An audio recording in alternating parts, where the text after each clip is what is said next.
making sure everyone can hear me. I'm going to turn the light off in a second. That's better. So, actually, I don't want to face that way. Yeah, that's better.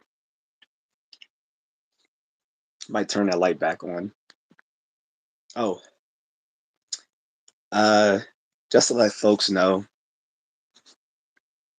if you want to support me, besides giving me a like and subscribe and sharing these videos, you can send me a super. If you're watching this on replay, you can hit super thanks. But when people watch this live, you can watch it. You can support through super chats, super stickers, or sending me jewels, which you'll see in your screen. Looks like a little gem. What's up, Derek? Um, I didn't respond to your comments in the previous videos because I didn't understand the context and what you were saying things in the comment section, so I didn't reply to it. Seemed a little suspect. Just letting you know why I didn't respond to those things. I don't know why a grown man will call another man daddy. That's I'm not I'm not Diddy, so I don't respond. I don't call other people. I don't call other men daddy, and I don't want another man calling me daddy. So that's why I didn't respond. Change that a little bit. All right, move over a little bit. What's up, Kat? She says, "Hope you had a lovely Christmas." It was okay, but I appreciate it. Thank you. I hope you had a good one. Well, whatever you said in Spanish, you said "Hola, que pasa, papi," which I translate as "What's up, daddy." So sounded a little sus. That's all I'm saying. And then the other one, I think you were, and then another comment, I think you were referring to the cat, but you called it grandma or grandpa or something. So I don't know if you were referring to the cat or to me. Either way, I don't want anyone referring to me in sort of any sort of parental sort of way because that sounds suspect. It was you. It's this. I recognize the avatar and I recognize your username. It said GG, and then the second comment said "Hola, que paso, papi." I've I know enough Spanish to know what that means, and even then, I double checked by hitting Google Translation. Then the one with when I was doing a video of my cat in her little Christmas outfit, you said Feliz Navidad, and I was going to respond, but then I read the rest of it, and it's like, hey, the cat is cute, something, something, grandpa, grandma. Now I don't know if grandma was referring to the cat or to me. She's a young cat, so she's definitely not old. She's only a year old at that. And I'm nobody's grandparent, male or female. So I'm just making that clear because I don't put up with any homosexual shenanigans. So I'm being very blunt about that.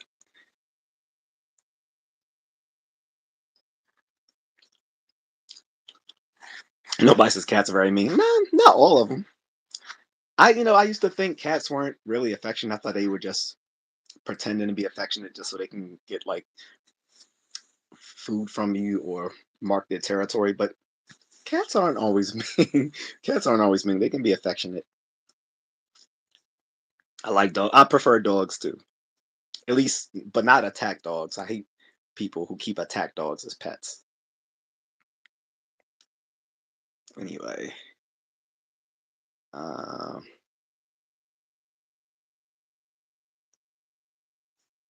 cute puppy says, "How about we call you Diddy? Just for that, you earned yourself a ban. Peace out." Uh, oh, how the MMA said, "What's the meaning of life?" Why do you just come onto a platform asking profound, like pseudo profound questions? I don't mind answering it, but you can at least say hello, what's up.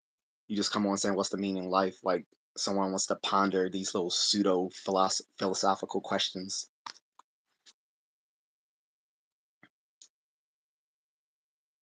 And so Darius is not you, someone else. Who else did you leave the comment for? So I'm reading the comments on my video for someone else. That doesn't make sense, bro. You don't leave a comment on someone's profile for someone else. That doesn't make sense. Especially if you don't tag that other person. You didn't tag another person. So the comment was obviously meant for me.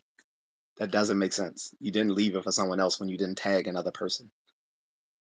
And this again, this is coming from someone Gen X. So I shouldn't I should know less about this sort of stuff than a younger person like you. Anyway, you have me. Kazakh says hi. Where are you from? I'm from the United States, and that's all I'm giving. Again, I've had a few moderators tell me I've been oversharing information, so I'm not giving out personal. I'm not giving out my personal deets anymore because some of you are just weirdos. I'm just gonna be blunt. Some of you just fucking weirdos. I'm not giving where I specifically live anymore. I'm not giving my specific age anymore. I'm not giving any of that stuff because some of you are just fucking weird. I'm not even saying my real name anymore. So got too many weird comments in the chat room that either didn't get I didn't allow to get shown or um, I deleted. And one of my moderators said, I was oversharing, so I agree with her. I don't know why do people ask where you're from when I'm obviously speaking with an American fucking accent, like obviously.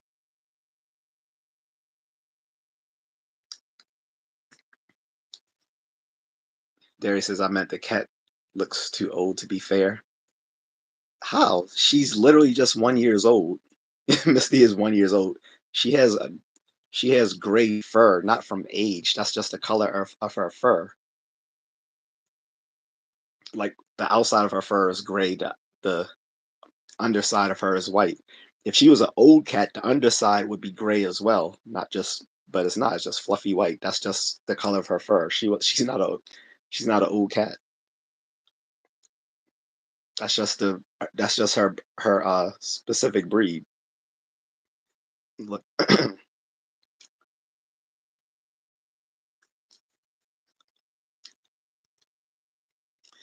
um, Darius says Black Lives Matter. Eh, all lives matter. I hate the moniker Black Lives Matter. I used to believe in that back in the day until I realized it was used by a bunch of black lesbians who were basically using BLM to rip off black people and build fucking mansions with the money that they got from people coming in to support them. People thought they were giving money to an organization that were going to help the victims of people who were um, wrongfully killed by law enforcement officials. And no, they were just waste. They were spending the money on mansions. Some of the women had fucking like pooky boyfriends they were giving money to. So no.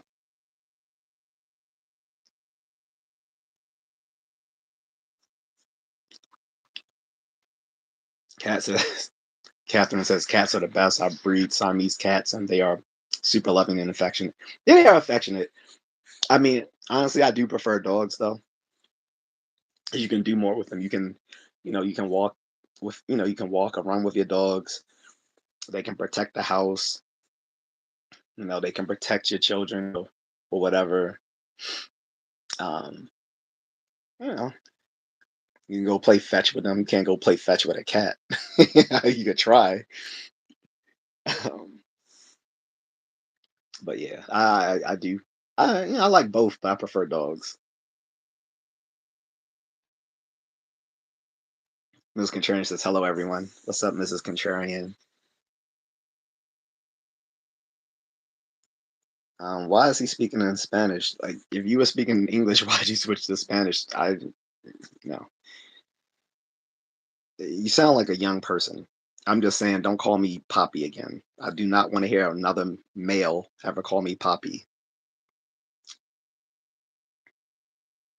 It's just gay. Anyway, Ms. Katran say, "What's up, Mahal?" Is What's up, baby Mahal? Kat says, "Hi, Mrs. Contrarian."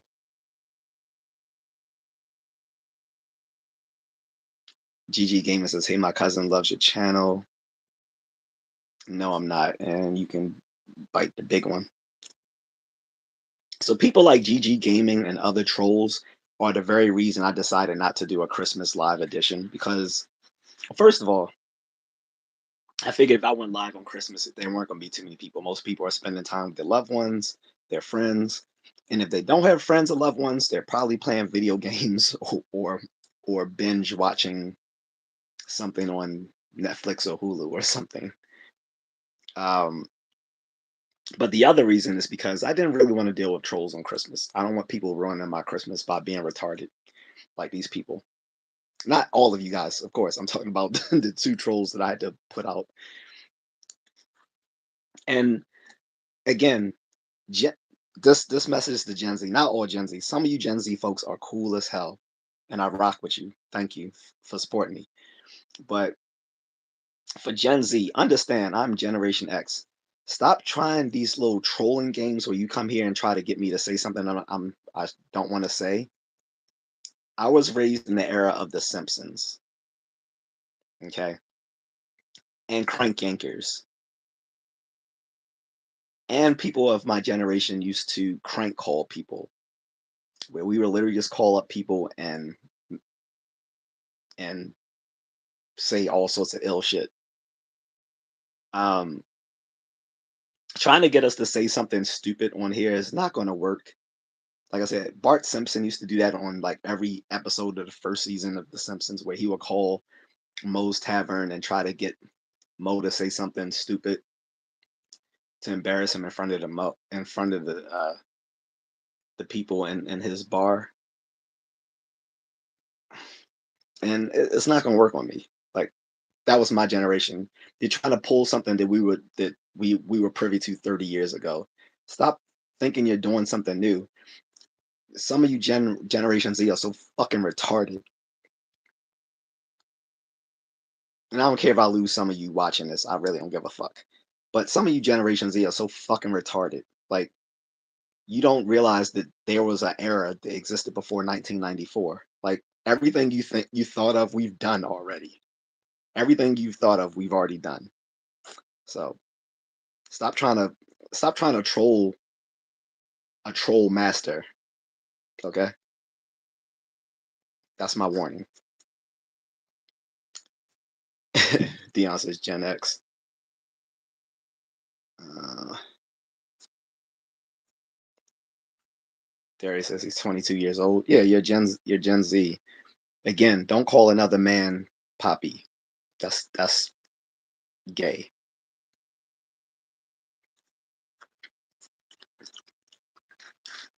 And there was no one else you were addressing in that comment other than me because you didn't tag anyone. Ms. Contrarian says happy holidays to Catherine.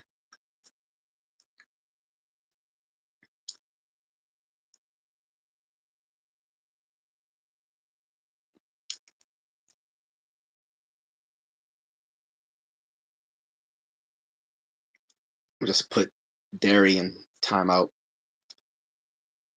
I don't have time for these faggots. Yeah, I said it. I don't care. Uh, Destroyer says put on squabble up. I don't even know what that is, bro. Wedge DD says Africa. No, you recessive gene piece of shit. Go look, you go cave dwelling sheep fucker. I'm in America, bitch.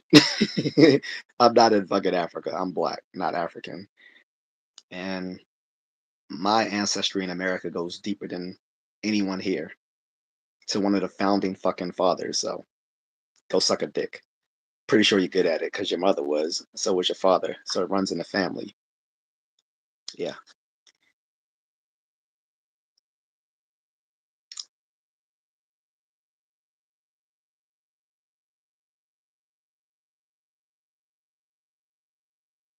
Mm, mm, mm.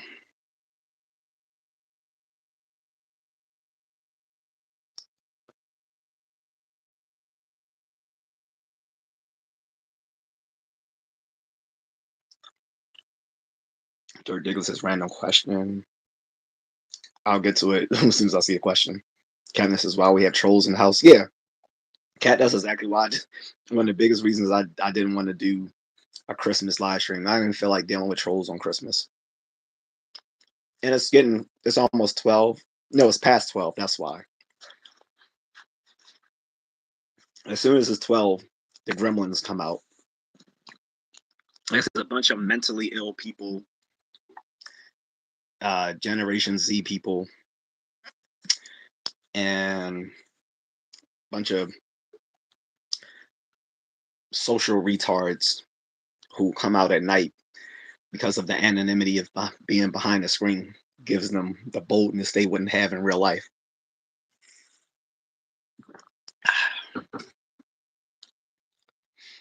But I can fight, so I don't care about them. The only thing they can, the only thing they can fight is their meat, and they beat that pretty well. Sharon says Black Olives Matter. Mm.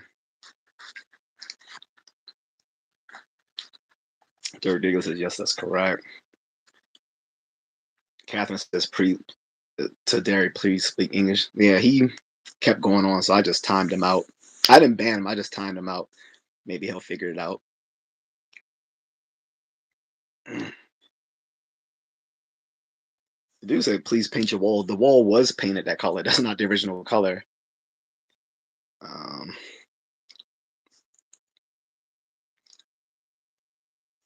Dirk Diggles says BLM is against Black Americans.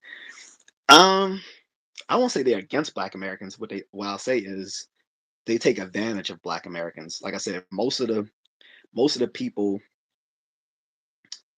uh who so let me be fair. There are different BLM organizations, but the main one that everyone knows about is run by a bunch of Black queer women. They don't really care about the tragedy of the past, 12 years with, um, you know, Black people, particularly Black men, running afoul of law enforcement and the extrajudicial killings. Um, they're just using it to make a buck. And even so, they started. It wasn't enough to have Black Lives Matter. They started saying like Black, queer, and trans lives matters and shit like that. I'm like, why are you making all these different partitions? Like, why not just make it Black Lives Matter? And they got Black trans, Black queer, all this other dumb shit. They never really cared. They were full of shit.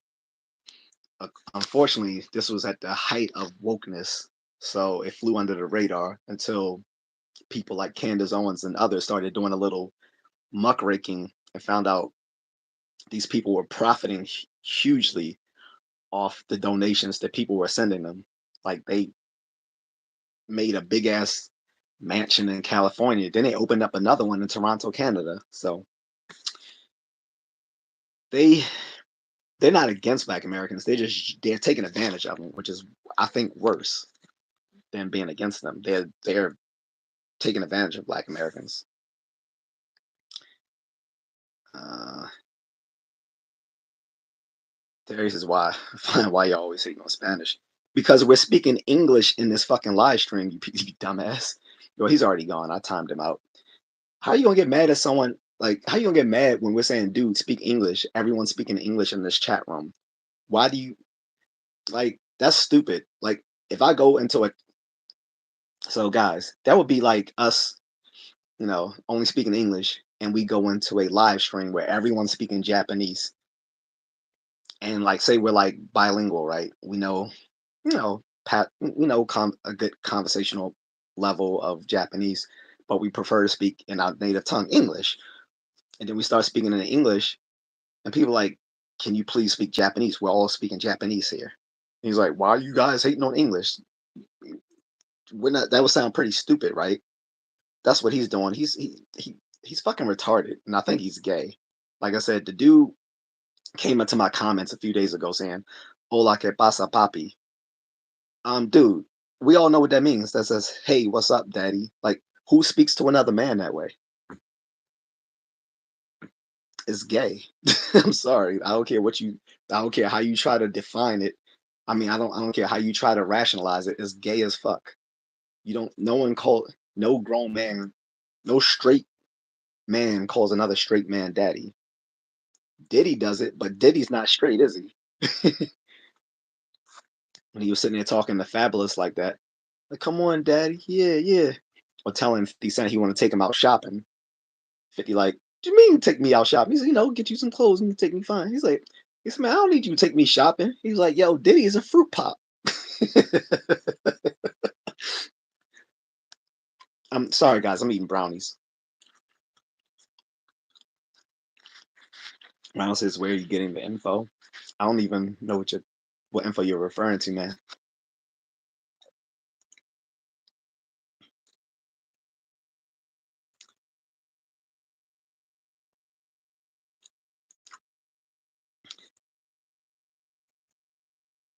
Darius says, "What if I said speak Spanish?" You can't. You can't. It's my fucking stream, dude. You can't tell the. If you said speak Spanish, I would just simply ban you from my live streams and from my channel. You don't come to you don't come to someone else's live stream and tell them what language to speak in. That's that's fucking absurd.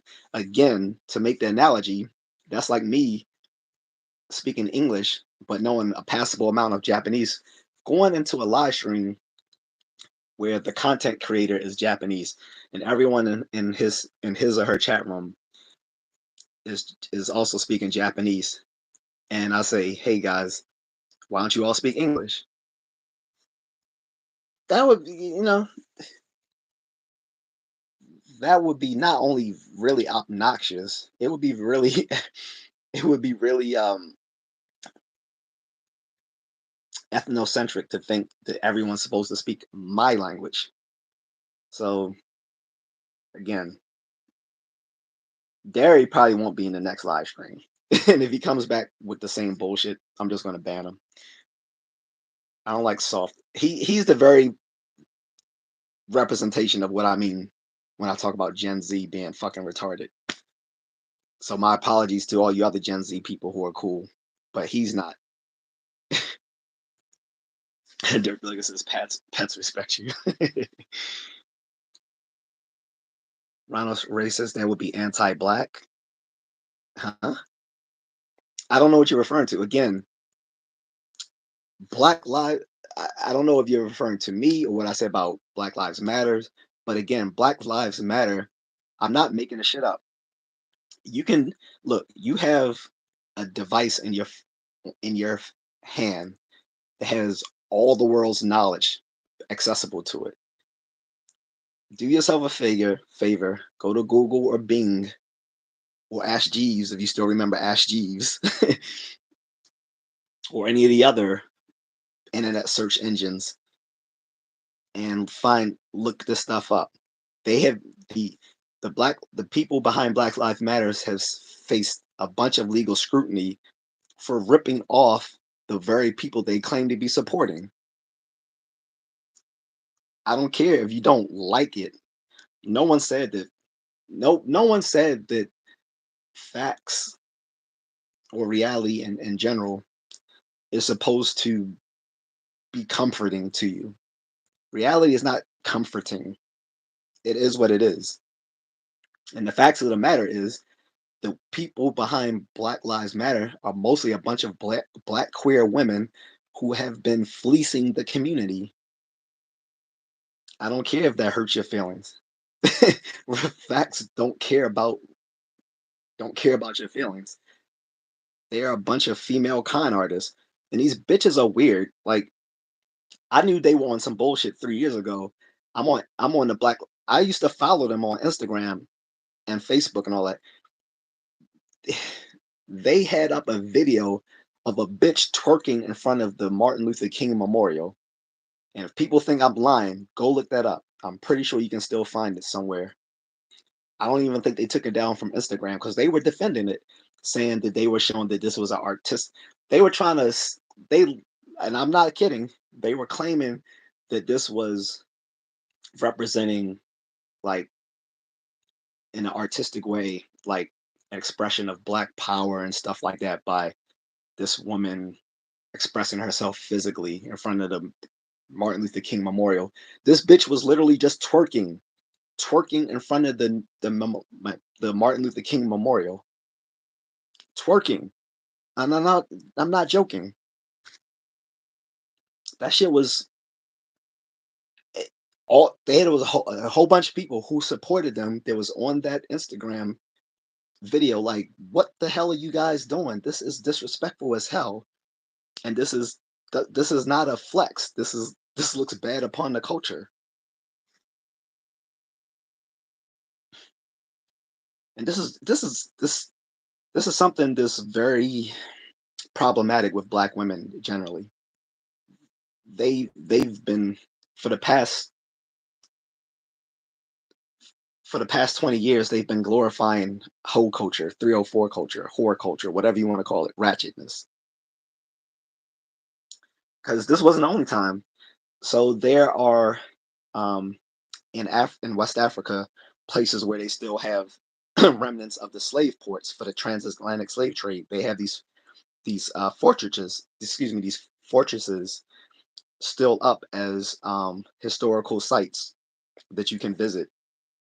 I think in like uh, I can't remember which countries. I think it could have been like Cote d'Ivoire, which is like Ivory Coast, or Ghana, um, or Sierra Leone. One of those three countries, and they had one of those fortresses up where they took the slaves um, before they brought them across the Atlantic.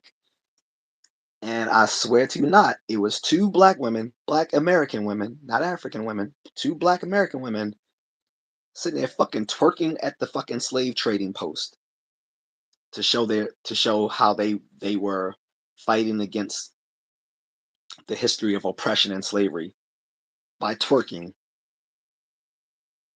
So Ronald Ray, I don't know what you're talking about anti-black. What I find anti-black is a organization that is purportedly um, for fighting against the extrajudicial killings of black men, run by a bunch of black queer women who don't really care. They're just taking the money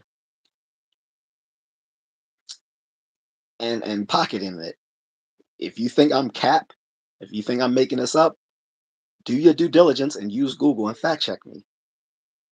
We know about their fucking mansion in California. They claimed is now their headquarters for their organization. It's a fucking why do you need a mansion for your headquarters? And then on top of that, then why do you need a second one in Canada, in Toronto? Why is there no why is there no accounting for all that money that's just been donated to you, which is not why they're facing several lawsuits. So go ahead and fact check me. One thing, I'm a nerd and I'm pedantic, so I like getting my statements factual. Anywho, Dirk Douglas's cats will watch the burglar enter. I know, right? We sitting there like, meow. Now, to be fair, I've heard some people say that cats will like set it off if a stranger come in the house. But yeah, I prefer a dog.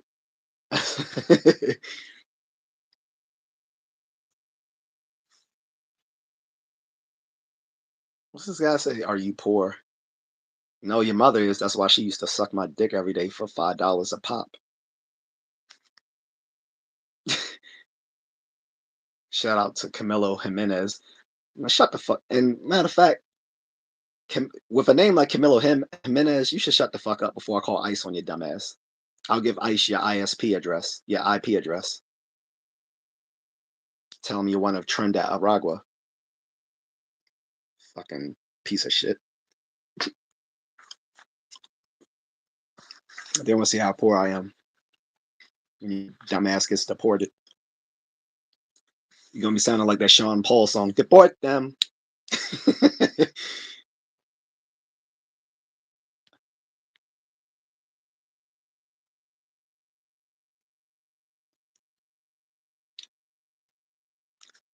Bryce says, "What up, OG?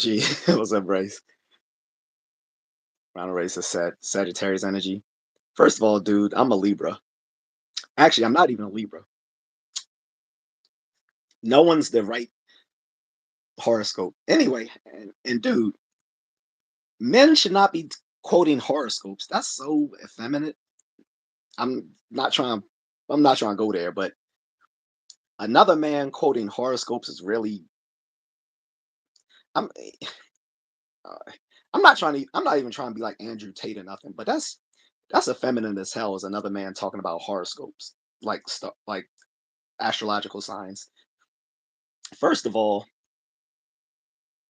the horoscope gets shit wrong because there's 13. There's 13 zodiac signs, not 12. The 13th one was the Ophiuchus or whatever. So that puts all of them off. That's number one. Two, the star charts that horoscope that modern day horoscopes are based on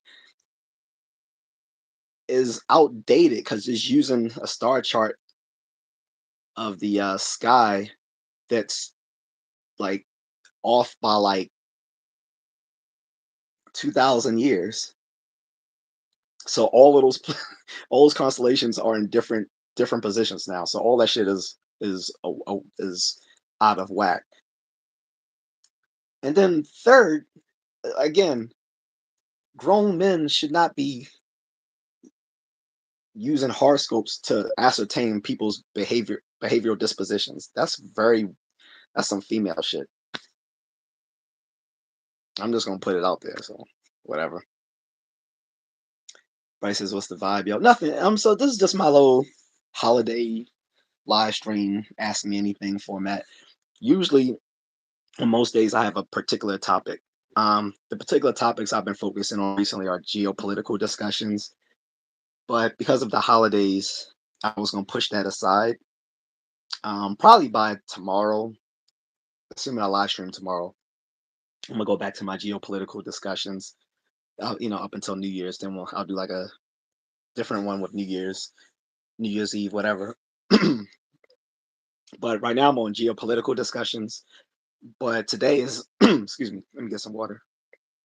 But today I'm on my Ask Me Anything format for the holiday.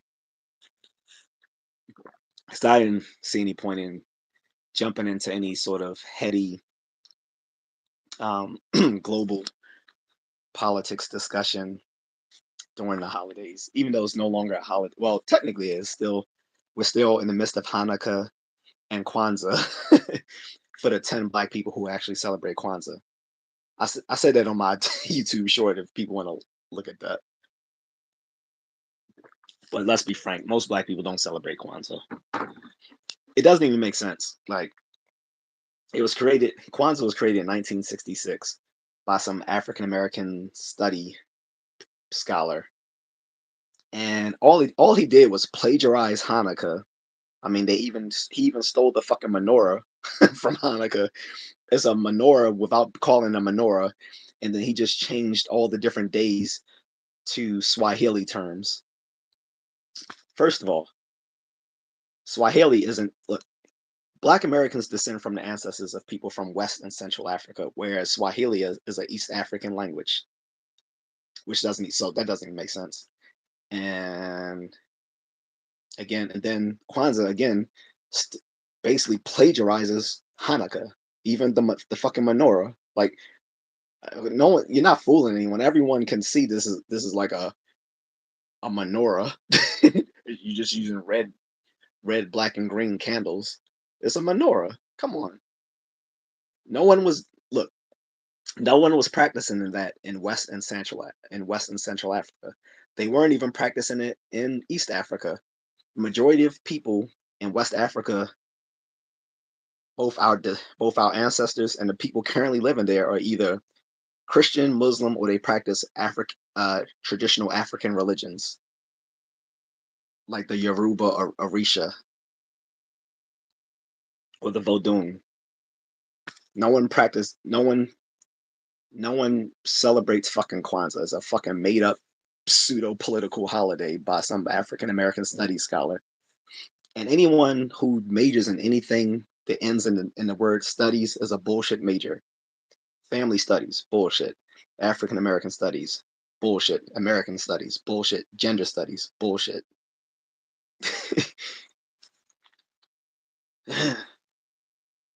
Oh, I'm being spicy today. Yep. Dirk Diggler says Hulu. Oh well, then if you have Disney Plus, they're integrating Hulu into Disney Plus. So if you have Disney Plus, you can pull up all your Hulu programs on Disney Plus. That's what I do. Dirk Diggler is 92. Bryce says I was raised in the YTP era. YTP. Ron Ray says hi.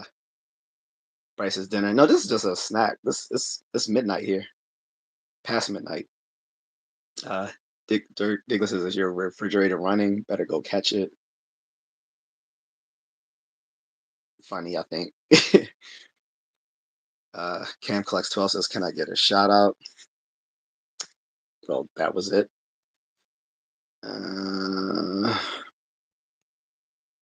Dirk Diggler says, this is not Moe's Tavern. No, what I was addressing earlier, Dirk Diggler. I'm gonna just say Dirk because I'm not going to use your porn name. But uh, I was addressing the fact that some younger troll earlier was trying to get me to say something. You didn't see it because um, I had already timed him out, but he tried to get me to say something, you know, something out of pocket. And I was like, you're not gonna catch I read everything before I say it out loud. So you're not gonna get me in like saying something off the wall because I silently read through things before I read it out loud. And again, I was talking about Moe's Tavern because I was saying in those early Simpsons seasons, Bart used to always call in and try to get Moe to say something crazy over the phone, and everyone would laugh at him in the bar. I was like, and my whole generation was raised on crank calling people and stuff like that. So I was like, I was pointing out to the person this that Generation Z seems to not have a sense of history before 1994, because basically everything that they've thought of, we've already done.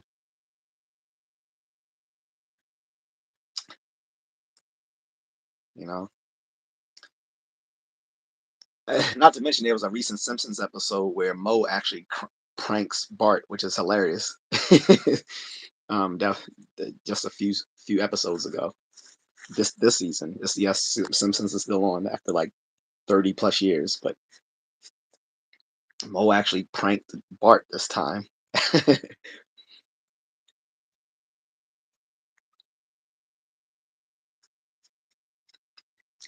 Catherine says, please be respectful. Um, Ridiculous says, what's the topic of convo tonight? So it's just um, ask me anything. But when I say ask me anything, I mean anything that's like appropriate and family friendly to ask. Any sort of excuse me, any sort of family friendly question is cool to ask. Cam Collect tells I just liked and sub. Thank you, Cam Collect. I appreciate it, bro. Um,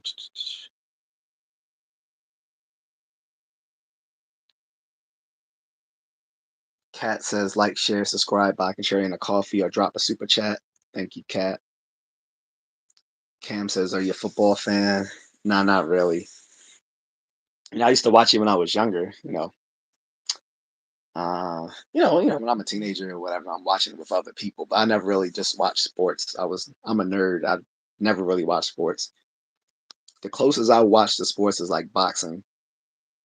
I will watch boxing sometimes, but not any boxing. Like it had to be like a boxer I actually like Tyson or Prince Nassim Hamed or Oscar De La Hoya, Felix Trinidad, Jab Judah. Um, so many legends back then. I don't really follow it as much today since I mostly watch more MMA.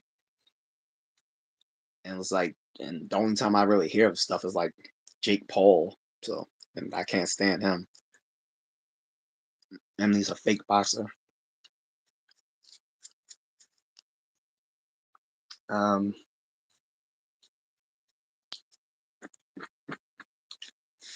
but yeah, I'm not really a football fan. I don't follow it. Everyone here, where I live, are Ravens fans or Steelers fans or Commanders fans. I don't like Commanders. They need to just go back to Redskins.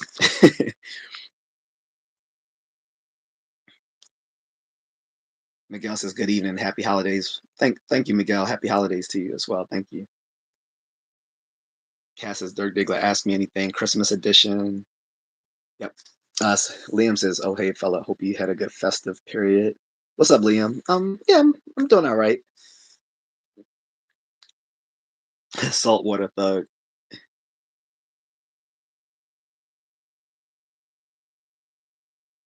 So he says, "Why so many people got to come in here running their DSing and being so disrespectful?" I mean, for real, just bounces no problem. I know, right? I don't get like saltwater. Some people just have nothing else better to do other than to just troll. Like I say, it happens like around late night. So soon as it's like past midnight, a bunch of people come out, and it's a couple of reasons for that. One is that in general, live streams get a lot of trolls just because people feel emboldened by the anonymity of being behind a screen. And two is that when it gets late, people feel emboldened by being under the guise of darkness. So that also gives a level of assumed anonymity. Then the third is a lot of people who are mentally ill tend to be up late at night. And unfortunately, social media platforms attract those sort of folks. Dunjo says, "Hi, everyone." What's up, Dunjo? Patrick says, "How much water do you drink a day?" I don't keep a tab on it, but I, I try to drink enough water a day. I mean, because I drink a lot of coffee. So it's like either I'm drinking coffee, water, sometimes, and sometimes milk, of course. Since I'm not really that lactose intolerant, I can take it. Pause. But um, anytime I'm thirsty, I just drink. Even when I'm not thirsty, I just drink water because you most people don't realize that they need water. Like the whole thing of drink 8 glasses a day is not true. What is true is that you should constantly be hydrating yourself throughout the day. So like when I was in the army, like every hour they would just remind you to drink water because like I said, it's easy to forget to hydrate yourself throughout the day, and that causes a lot of problems. For one, oftentimes when people overeat, one of the reasons they're overeating is because they're actually dehydrated. That's one thing. So two, we tend to eat especially in America, we tend to eat a lot of foods with a lot of preservatives, and preservatives are just salts. So that leads to us being dehydrated as well. So, like I said, in the army, every hour they would tell us drink water, so to remind us to drink water. Because typically you should be probably, I know it's a little TMI, but you should probably be like urinating probably every 2 hours or so. If not, you're not hydrated enough. Oh, Cass is what are you eating there, Contrarian? Um, brownie, homemade brownies.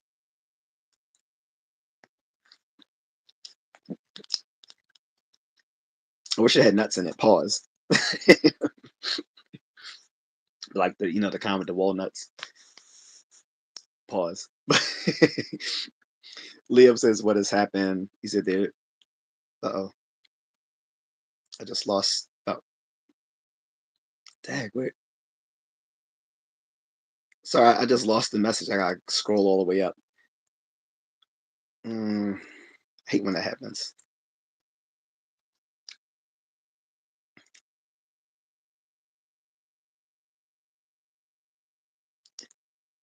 Liam said, "What has happened?" He said, "There appears to be a lot of animosity. I know dude to be a nice guy who likes Batman. It's just a lot of trolls at night, Liam. That's all." And so the thing is, people think I'm being mad, and I'm not. I'm spicy because I fire back at trolls, but I typically don't get mad. But people will read into me firing back at trolls at being angry, and I'm typically not. Like I'm just of a generation where if you insult me, I'll I will insult you back because when we used to crack jokes on each other, if someone cracked on you, you're supposed to crack on them back and crack on them harder than they cracked on you. So if someone did a mama joke on you, you go back on them as well.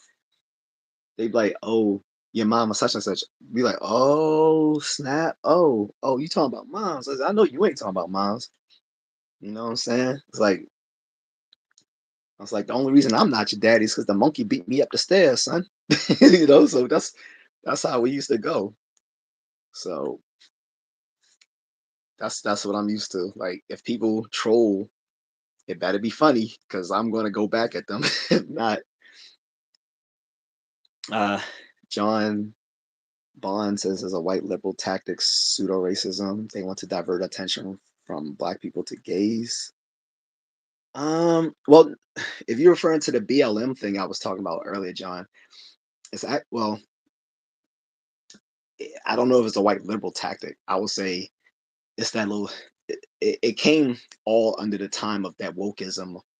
It really came to a head in 2014, right? And like I said, it was just a bunch of black queer women taking advantage of a bad situation that was happening across the country.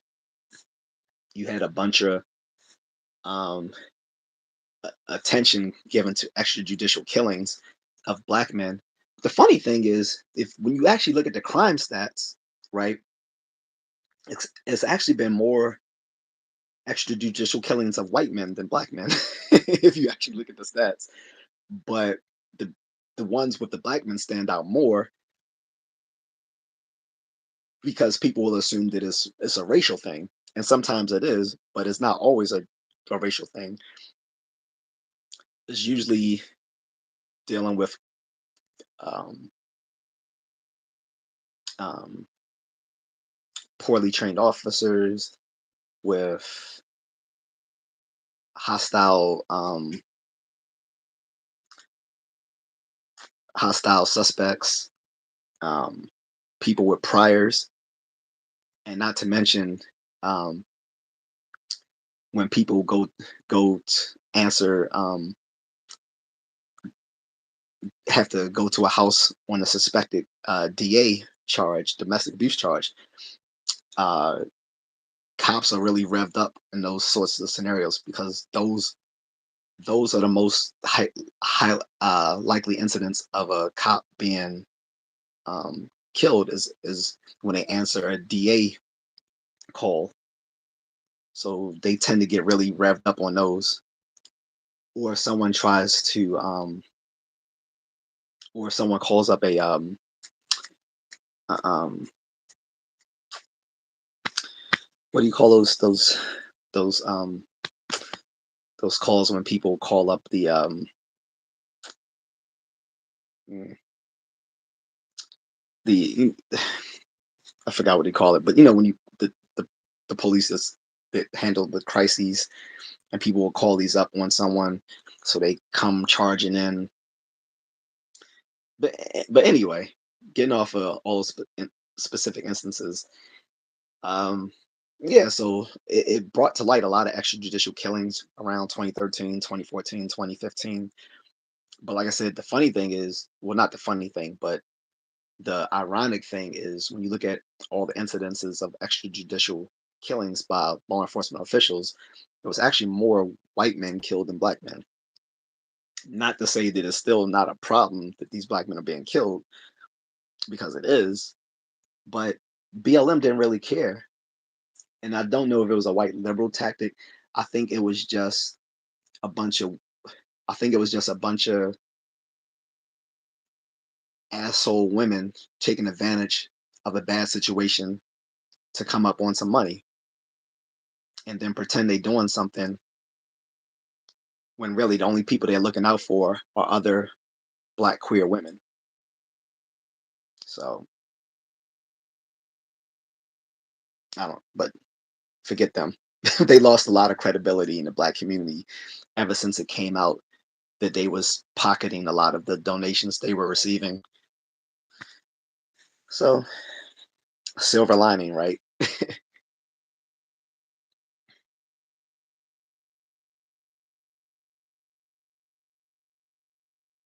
I don't Aksini Kadari.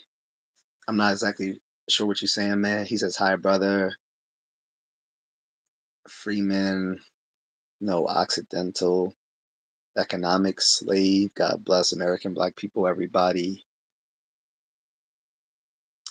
Um, Saucy Master AP says English fool. I don't think English is his native tongue, Master AP. So I'm not gonna insult someone if English isn't their native tongue. At least he's trying. I'd rather someone at least speak in broken English than speak in their native tongue and no one can understand them. Like that guy I had to time out earlier, Dairy Productions. The dude was getting mad because he was speaking Spanish, and I and a few other people in the chat room was like, "Dude, speak English." And he was like, "Why don't you speak Spanish?" I'm like, "Because I'm not a Spanish speaker, and you're on my live stream. I'm not on your live stream."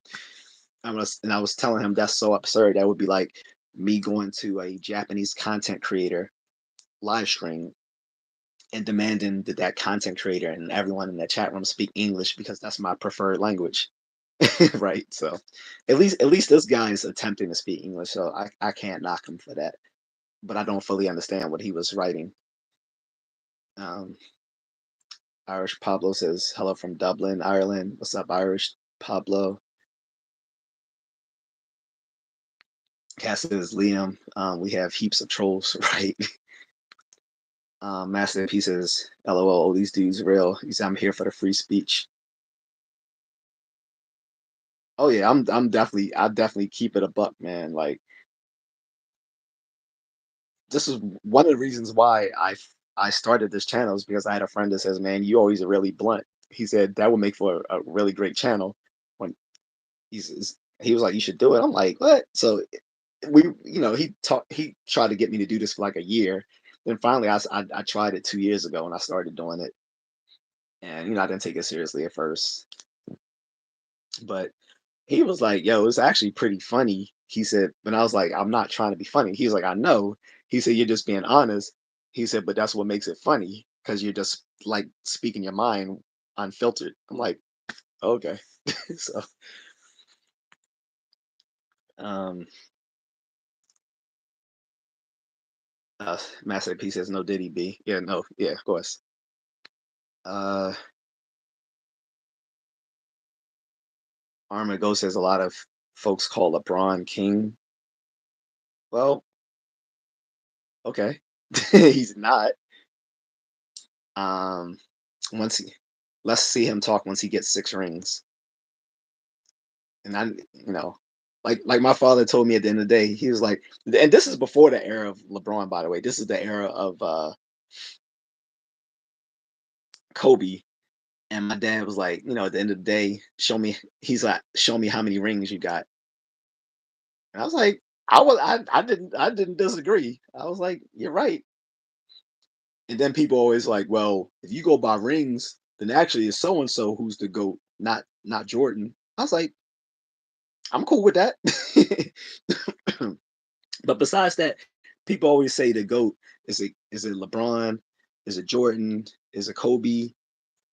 They forget Dr. J. If you're not Gen X or an older millennial, you probably don't even know who Dr. J is. And if so, smack yourself. Like, if you leave Dr. J out of the GOAT discussion, then you don't know basketball. Straight up. If people leave Dr. J, aka Julius Irving, out of the discussion, they don't know basketball.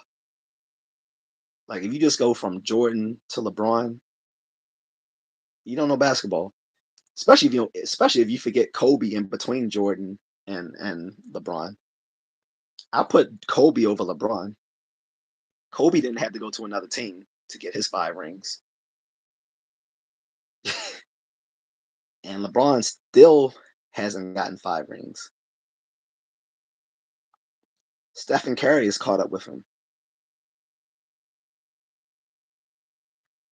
So, and personally, I don't think he's going to get 6 rings before he leaves the league. He's going to be known as one of the best players ever, but he's not the GOAT. You have, and then I think you need to make a distinction between who's the GOAT and who's currently the best. Those are not the same. Those are not necessarily the same thing. Someone who's currently the best and someone who's the GOAT are not the same. Who's currently the best is undoubtedly LeBron. I'll say LeBron James is currently the best, but he's not the GOAT. The GOAT stands for the greatest of all time. By the way, LL Cool J came up with that term, and he should smack himself for not patenting that term. He could be making so much money right now patenting it. It was a song of his from 20 years ago off his CD, greatest of all time. He was referring to himself, and it caught on. Everyone started using the term the GOAT from the LL Cool J song, and he never bothered to patent the term, which he should have. Anyway, the point is whether whether you're talking about music or sports or academics, literature, whatever, this the person who's currently the best is not necessarily the GOAT.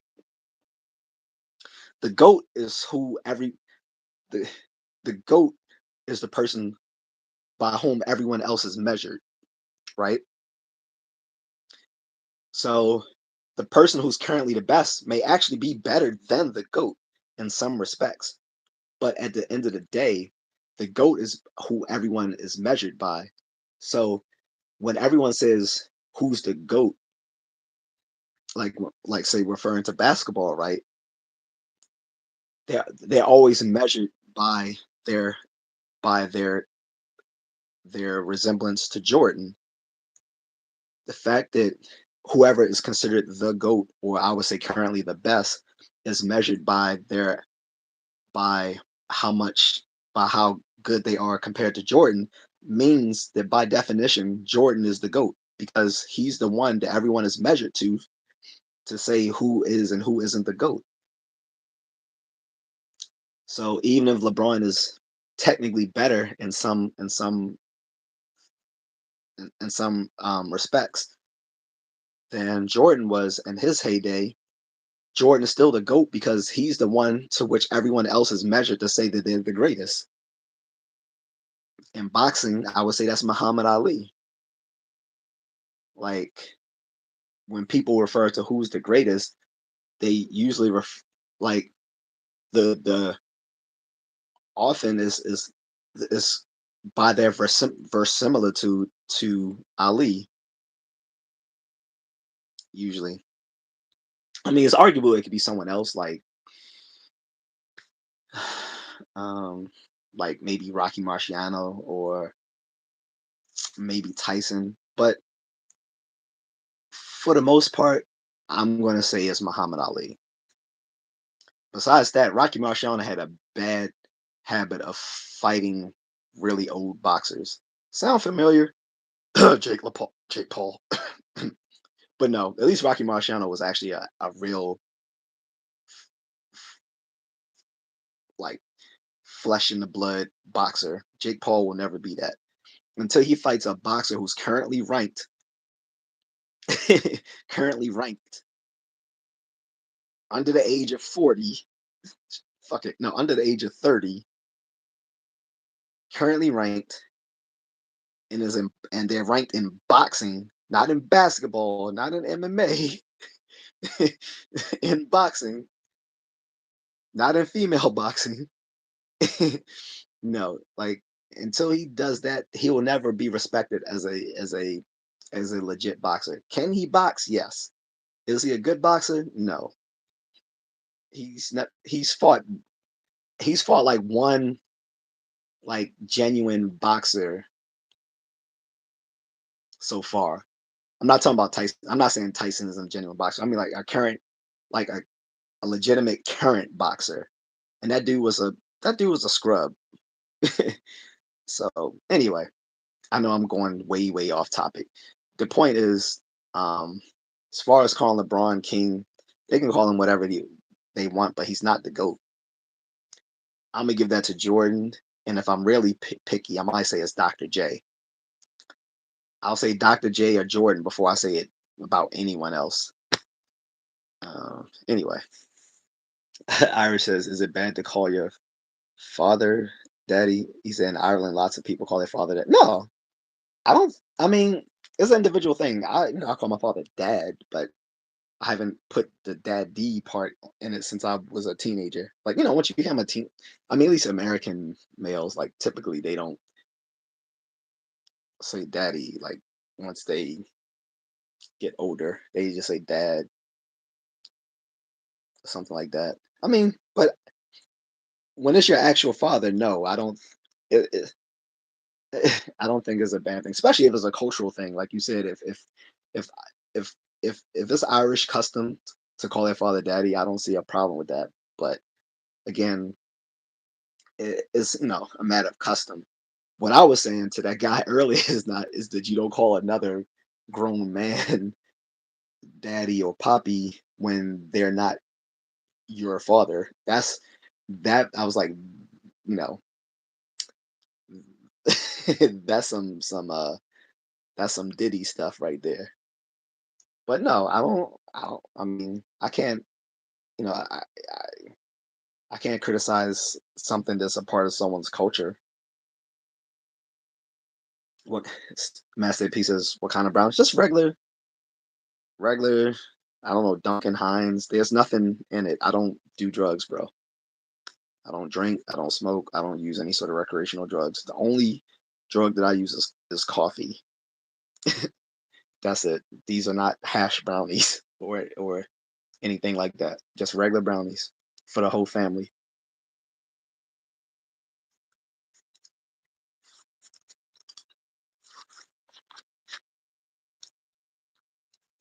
T Man says, "Do you think Candace Owens is anti-Semitic?"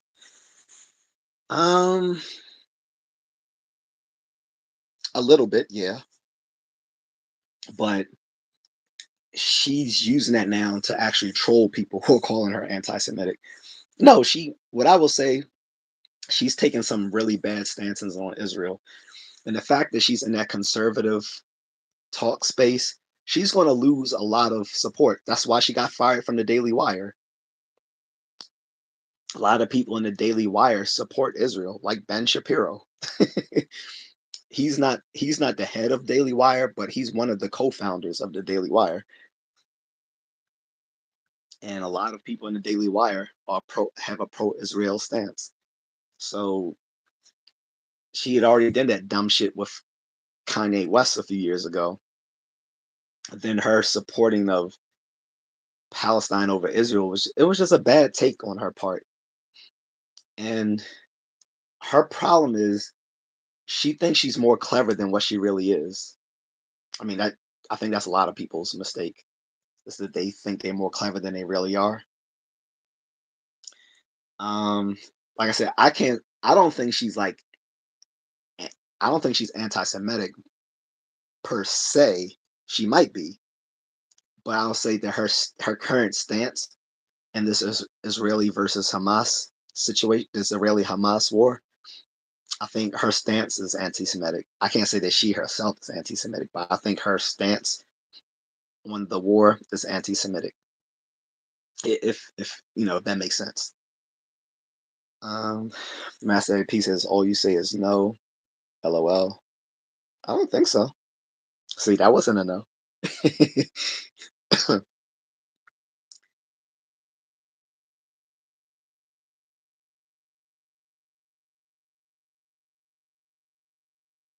So what it says, armored goat and the crippled chicken, they do call him king, but it's in reference to what he does on the court. They're not calling him king because they want his balls on their chin.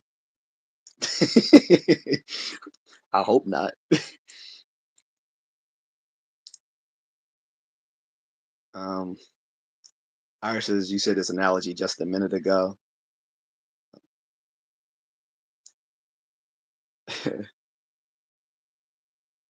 T-Man says, please read our comments, guys. Um, I'm always going to be behind in in the chat room because I'm reading everyone's comments. So I'm not going to respond to you as soon as you drop a comment because I'm reading everyone's comments. So I'll get to your comments in due time. I'm not ignoring them. Only time I ignore a comment is if it's a trolley comment. Pat Punch Jr.'s favorite Batman movie. Can you see I'm wearing a Batman shirt, guys? Um, Batman 1989 is by far my favorite movie, and my second favorite is Batman Begins. Is Batman Batman Begins a Dark Knight trilogy or Dark Knight? Batman Begins is my second favorite just because it was like the first movie to delve into like his origins before he became Batman. Like every other movie starts him as he's already Batman. Doesn't show his how he becomes Batman. Like of course they in the movie they changed the story. Like he wasn't taught by Ra's al Ghul to be Batman or whatever, but it was a good origin story. That's my second favorite. But of course, if I include the animated ones, that's a whole different subject. If I include the animated movies, then I gotta throw Mask of the Phantasm in there as well. That came out in 1993. That was really good. That was like the best of the Batman animated films was Mask of the Phantasm. And back then it wasn't even appreciated. It wasn't until it came out on video that people realized how good this movie was. Because I don't think it was marketed well when it first came out in '93 when I was when I was still a kid.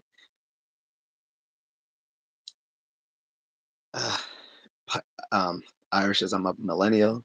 It's cool with me. He said all lives matter. Bumblebee says you look so smart, bro. Handsome. Appreciate it, but I don't really like being called handsome by another man. But appreciate it. Master P said that's a fact. Um, Irish says Ash G's. Oh my god, yeah, I remember Ash G's. You remember Ash G's? Remember, like in the early 2000s, all these search engines came out. Like I said, you had Yahoo was a search engine because it wasn't just a website. You know, they had their own Yahoo had his own search engine. You had Yahoo before Bing. It was just the I guess what the Microsoft or Internet Explorer search engine, Google, SGs, um, and there's a bunch of other minor ones. There's some search engines specifically for like science type stuff, like the Wolfram search engine, specifically for like very sciencey and mathematic type stuff is still out there. It's a bunch of search engines, but most people just use Google. And part of that's because Google has actually suppressed other search engines. So there's actually a big lawsuit that either they're still facing or they were facing just a year or two ago for actually suppressing all the other internet search engines out there aside from Bing. Like really, because most people only know of either Google or Bing, but there's literally dozens of search engines out there. Uh, Cass says, please be aware that Contrarian reads all comments but runs behind due to addressing each comment. Exactly. Pat says, BLM is a lie, just the flavor of the month. Unfortunately, they've had their 15 minutes, but they're still going. Like they had the nerves to try to say that the whole Daniel Penny thing was racist when he put down that guy Jordan uh, Neely or whatever, the homeless drug addict who came onto the train threatening everyone. It wasn't even racial. First of all, people forget the fact that when Daniel Penny put the guy in the chokehold, it was two black guys helping him hold the guy down, but they weren't charged. Only Daniel Penny was because he had him in the chokehold when the guy died. Meanwhile, the guy had drugs in the system. He had been arrested on multiple assaults. He was currently had warrants for his arrest. And people say, well, why didn't they get him help? The last time he was sentenced to a halfway house where he was getting help. He was getting drug treatment and he was getting psychotherapy. He he abandoned he abandoned and absconded from that halfway house where he was getting treatment. So I don't want to hear that it was racist, but BLM decided to jump all up on that. Then Jordan's the guy who died, the little mentally ill junkie, his father had the nerve to say, "I miss my son, and now I'll never get to see my son again because this guy killed him." Where were you for years when this man was homeless on the streets, a junkie, in and out of jail and prison? Where was the father then? But now, after the guy died, he wants to say, "Oh, I miss my son," and blah blah blah. Cut the fucking crap. Like this is why no one takes BLM seriously anymore. You're backing the wrong horse.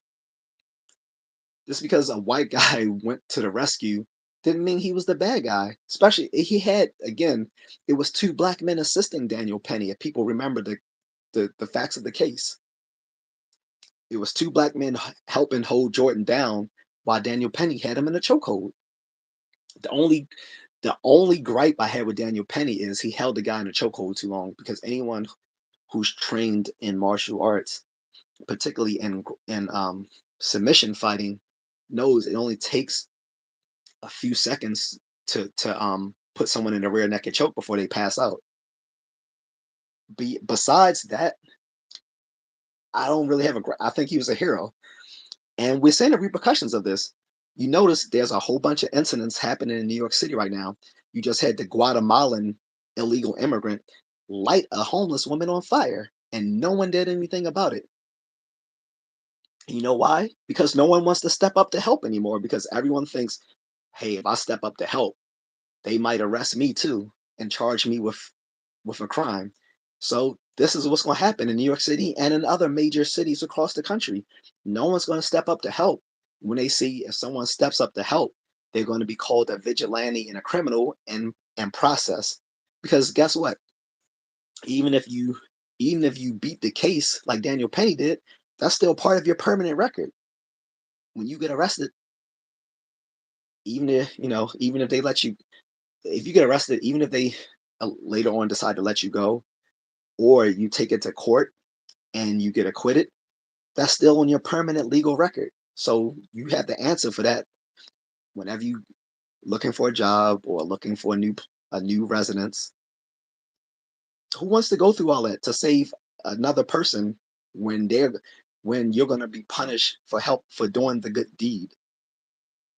So this is being called the Daniel Penny effect. And then there's also put on my psychology cap here, but um, There's also a thing well known in psychological literature called the multiple bystander effect. The multiple bystander effect is when there's a diffusion of responsibility when something happens and a bunch of people witness it. So everyone thinks that someone else will step up to help. Meanwhile, a lot of people are afraid to step up themselves because they're, you know, they're intimidated by doing something in public in front of everyone else. So this is being bolstered by the so-called Daniel Penny effect, which I think is just a different manifestation of the multiple bystander effect with the current legal ramifications of today. But this happened because the first it got named for a situation where a woman, and this is again I think in New York City back in like I think like the 60s or something like that or 70s, a woman was being stabbed to death, and a bunch of bystanders saw it happening, and no one did anything about it. And when asked why didn't anyone do anything about it, all the witnesses say, "Well, I thought someone else was going to do something, and I didn't know what to do myself." And anyone trained in emergency response knows this. Like if you're trained in emergency response, like in EMS or as a police officer or maybe even like a firefighter, something like that, you're always told that like when something happens, you have to call out the shots to make sure that people around you know what to do. Like if you're taught in emergency an emergent to be in an emergency response situation, you'll tell people, "Hey, you go grab some water. Hey, you call the police. Hey, you come here and help me lift this person up. Hey, you tell all these people to back away so this person can have room to breathe." Stuff like that. Like you have to tell people that because of the multiple bystander effect. If people just sit around and see a terrible situation, often they won't do anything. So in an emergency response situation, you have to step up and call the shots to make sure everyone else does their due diligence to make sure this person, doesn't die. So when you have someone like a Daniel Penny, they should be rewarded, not punished. But like I said, you had this guy, this Guatemalan illegal alien, light this lady on fire, and he was actually fanning the flames. And there was police there, even what the saw the situation. Um, then what's the current situation now where two people just got robbed in broad daylight in front of people and no one did anything in New York City? This was like what, yesterday or today? I mean, not today. Like yesterday or 2 days ago. Like there's more of these incidents gonna happen because everyone's afraid to end up like Daniel Penny, where they'll get locked up and charged with a crime just for trying to help. So anyway, sorry for that long rant, guys.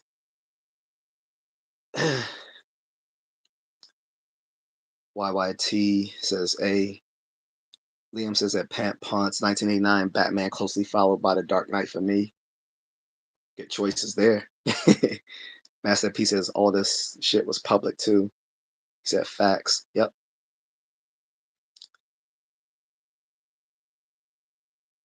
Um,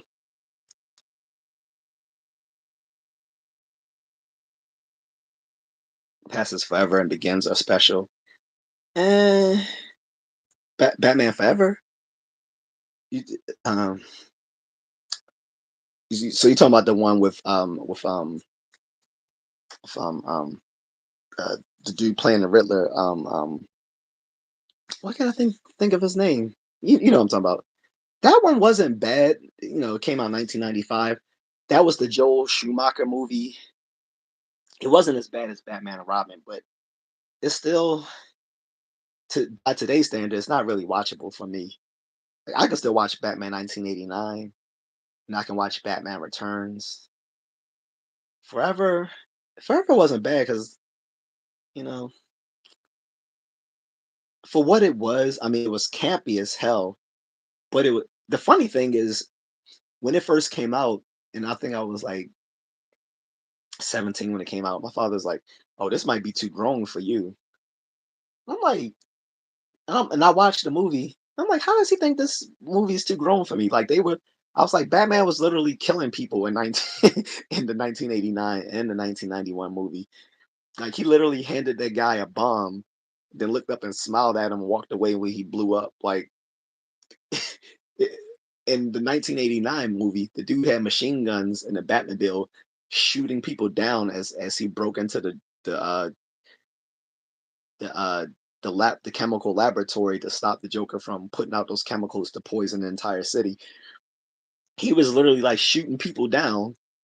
So it's like, how does he think Batman Forever was more grown for me than the previous movies, which were clearly darker in tone than the 1995 film? But whatever. But at least I Forever, I won't knock. But Batman and Robin, the last of the show, the Schumacher films, that was unwatchable. I tried to watch it again back. It was like 8 years ago. I wanted to see it again just to see if it was as bad as I remembered it, and it really was. Now, Batman Forever, eh, I still can't watch that one, but it's not as bad. So, Masterpiece says, I live in Virginia where we have Jamestown. That's what's up. I think my stepfather was living there before he passed away. Liam said, that is crazy. He said, but if we are going to get pious, it's slippery slopes to Reverend Martin Luther King. Yeah. Oh, if you're referring to what I was saying with the BLM, like I said, when I used to follow them on Instagram, they had a video up of one of their members sitting there twerking in front of the Martin Luther King Memorial, and I'm like, oh my god! I was like, this is literally an episode of the Boondocks. If people remember Aaron McGruder's TV show, The Boondocks, which was based on his comic strip, The Boondocks.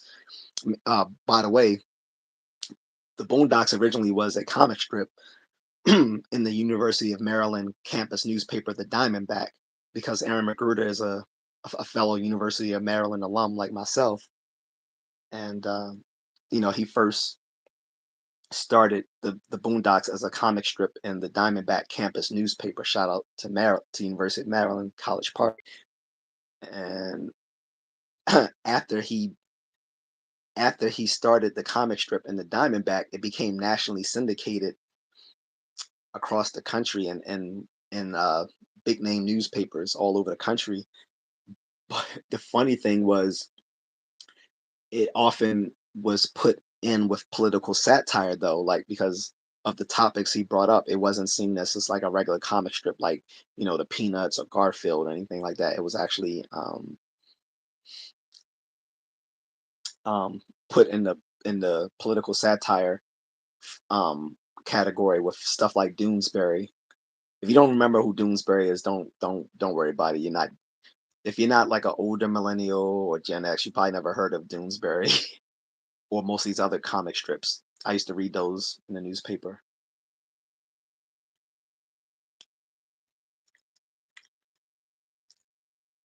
Cat says, please like, share, subscribe, buy and share in the coffee, or drop a super chat. Yes, please.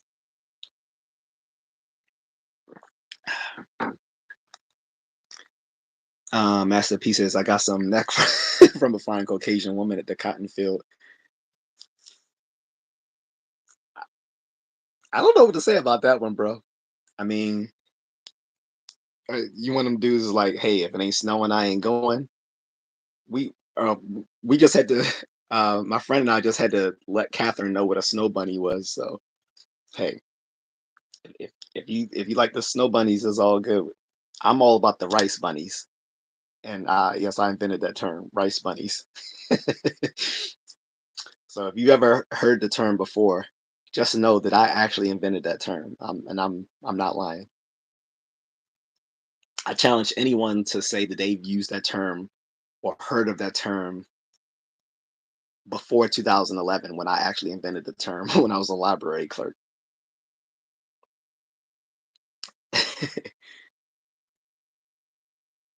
But that's all sorts of wrong saying I got neck from a Caucasian woman in a cotton field. I'm sorry, that I don't even want to picture it, but now I'm like, I can't. You, I don't want to picture it, but you made a picture. I'm picturing I'm picturing like a cotton field from like the color purple, except this time it's like a white woman. Oh man, that's pause on that. Anyway, Lifted Exterior says nobody over 25 should be saying cat. You realize most of the rappers who say it are over 25 though, right? And you realize it starts in the hip hop community, usually amongst these older cats. So, what are we gonna do about that?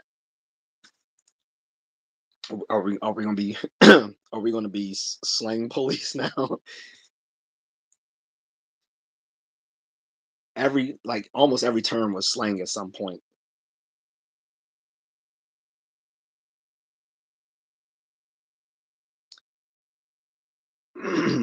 Master says pot. Liam says at lifted exterior. Explain why. I know, right?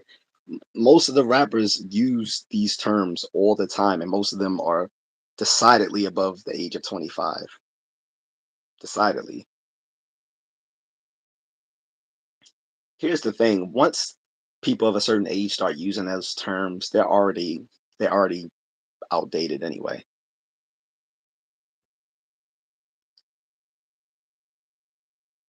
And being that I'm a linguistics nerd, you're not gonna really be able to you're not gonna be able to make a convincing argument to me about why people of a certain age can't use certain terms.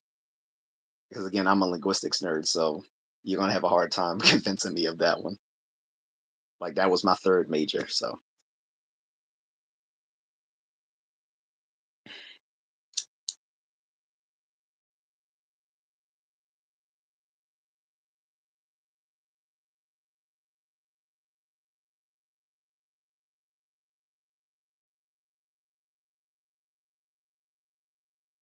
Liam says, "Well, dude, this isn't you. You're usually calm, cool, calm, and collected." Oh, I'm still cool, calm, and collected, dude. When I fire back at trolls, it doesn't mean that I'm actually upset. I'm just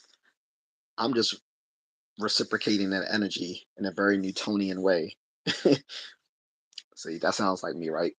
But yeah, just because I fire back at trolls don't mean I'm actually angry. I think people confuse um, emotional content with being angry. So to be again a nerd, do you remember Into the Dragon when he's teaching the kid? So he was like, "It's Slough's time." He was like, "Kick me." He's like, "What?" He said, "No, kick me." He said, "What was that? An exhibition?" He said, "No, kick me." And so the guy tried. So then the kid tried to kick him because he was angry. He was He's like, "I said use emotional content, not anger."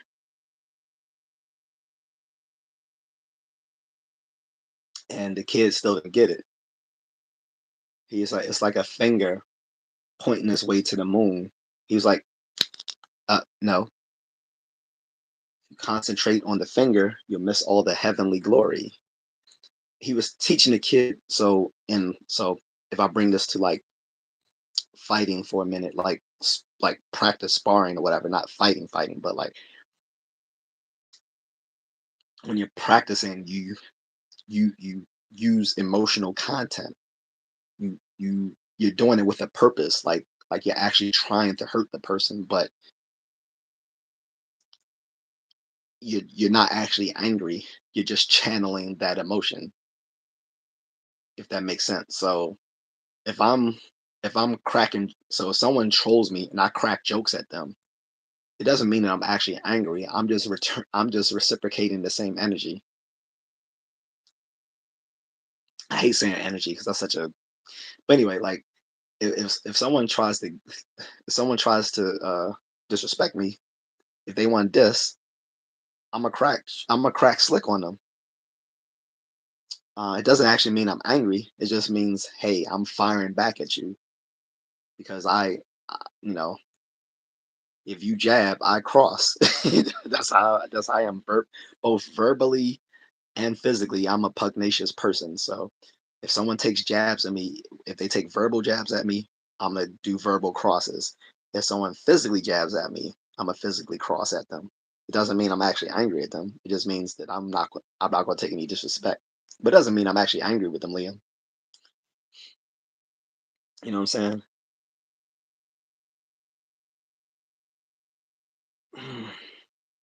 Liam says at JT, spoken like a guy who has never line coke in their life. A line of coke lasts 10 minutes. I wouldn't know, guys. I don't know anything about coke beyond what I've seen in movies. I don't want to know.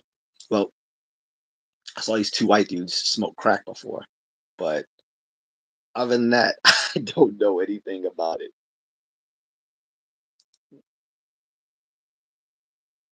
And that is a horrible smell, by the way. But anyway,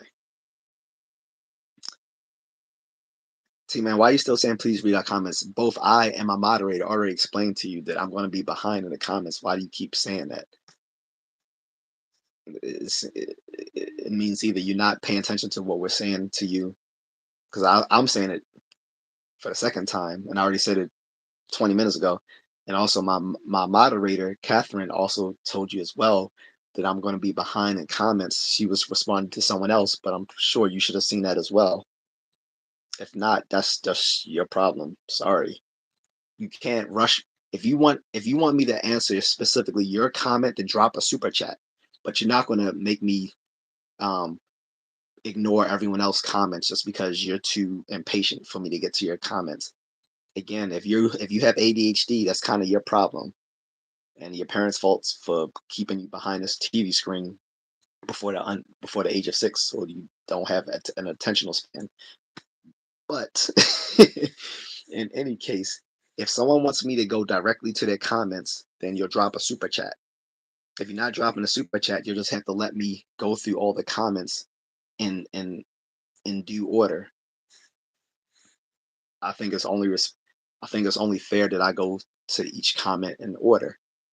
Like I said, unless you drop in a super chat, I think that's fair. Mason says, which one, Donald Trump or Bad Lady? What? Bad Lady? Which Bad Lady? Because he defeated two. He defeated two of them. So which Bad Lady we talking about? I think that should kind of hint at who I voted for, right? Um, Liam says T-shirts pretty sick. Can't lie. Thank you. I think my niece and nephew bought me this uh, last year, last Christmas. I've already beaten it up severely because I've been working out in it. Uh, Liam says, "Excuse all the caps. Was a mistake. No problem."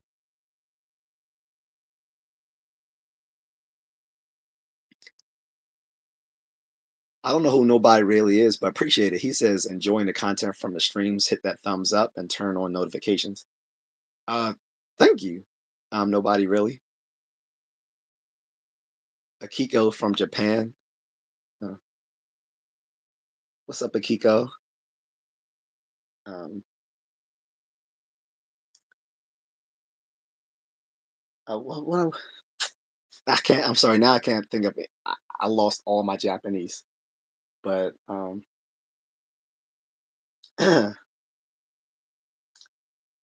Ohio.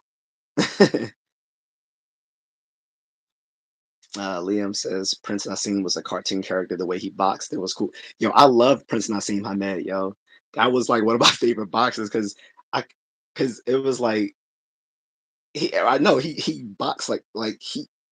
I love the way he would just constantly weave and like, and he was phenomenal until he he got put on his ass once and then he just quit, right? And then he came back like 4 or 5 years later, started boxing again, got knocked out again and left.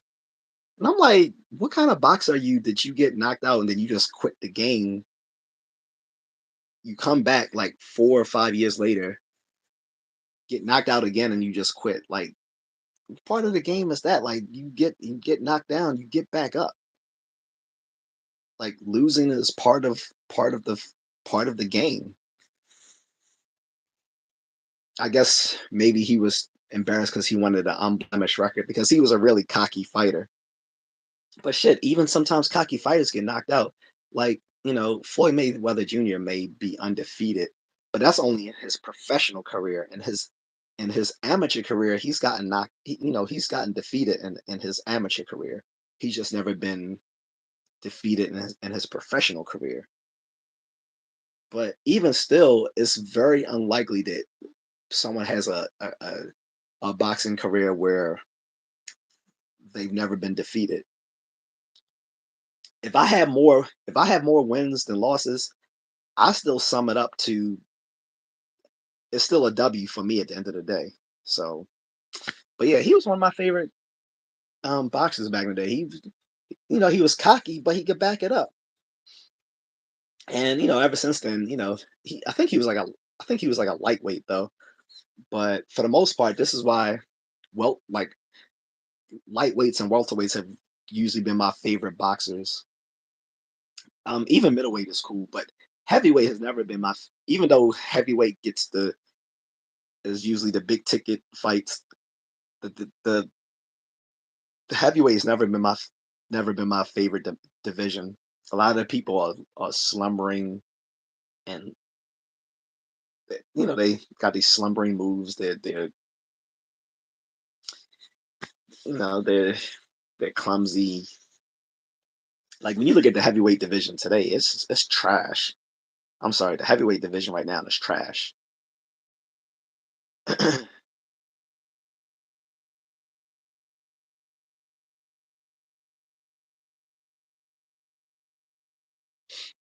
Molly says hi. What's up, Molly?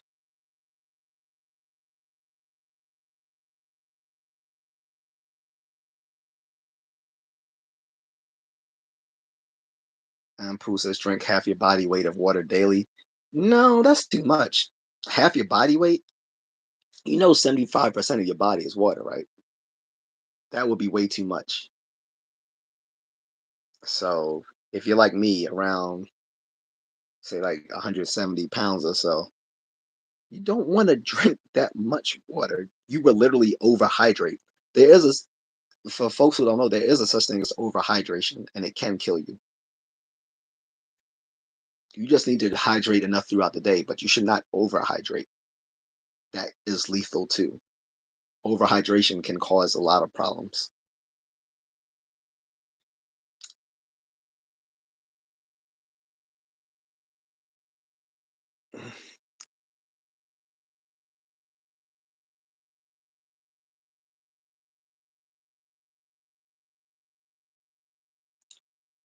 And Pusa's trolls are around 24/7.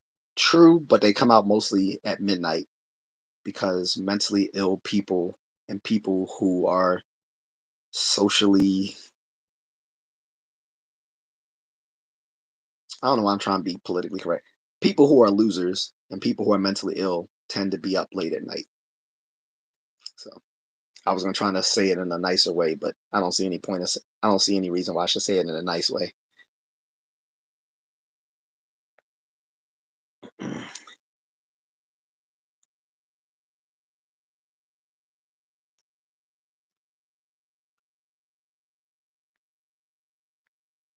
William says, "Do this all right." I know when I was young, I would desperately grab for food when I needed water. It's true because when you're dehydrated, sometimes the- those signals get scrambled. You think you're hungry, and you actually need water because you do get hydrated a little bit through the food that you eat. The problem is a lot of our food has a lot of preservatives in it. Particularly, American food has a lot of preservatives in it. Not to mention a bunch of other additives, which hopefully Elon Musk will be removing from our foods. Because, and I notice from living overseas, you'll buy the same foods like cereal or something else overseas. And if you compare it to the same brand and that food here in America, you'll see that it doesn't have the same additives in it because in a lot of other countries they don't allow those companies to throw those additives in the food. They only do it here because they can get away with it. A lot of those additives are put in the food to make them more addictive, or to support a particular farming, a particular industry.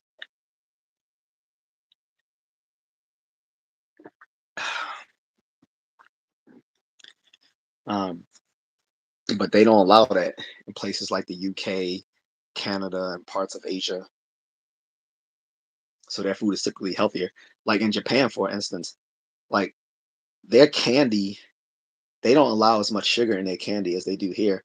But even still, their candy is still delicious. Like no one's going to eat Japanese candy and say, "Oh, it's not as good here." Although they allow much less sugar in their candy. So, for instance, if you ever had the high chews candy, that's Japanese candy. High chews, they're taste this tasty gummy candy, but you wouldn't know that it has less sugar in it than some of the gummy candies here.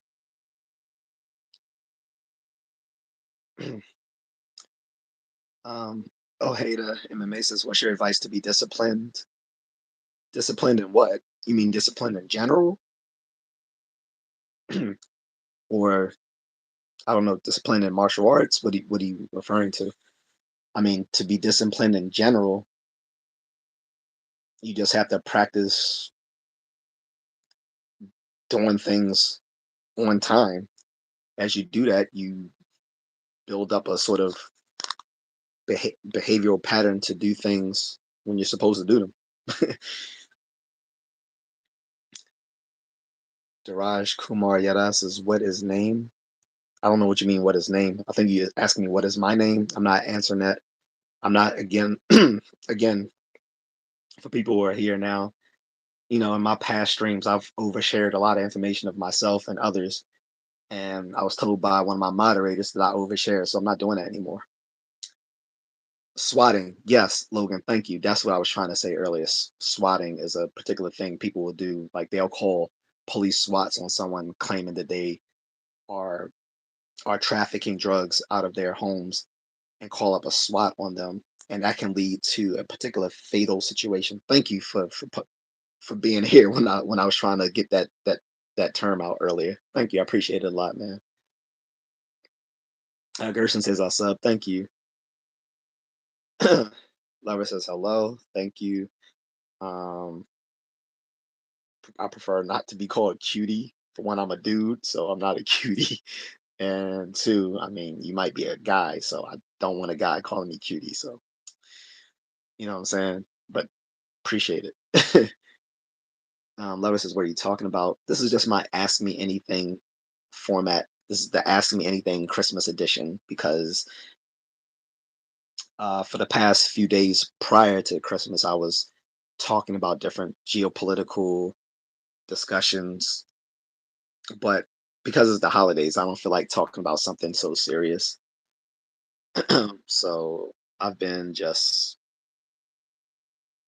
um, eh, so Christmas Eve, I talked about just what holidays people were celebrating, and I skipped Christmas Day because I didn't feel like live streaming on that day, and I didn't do anything yesterday, so I'm doing something today.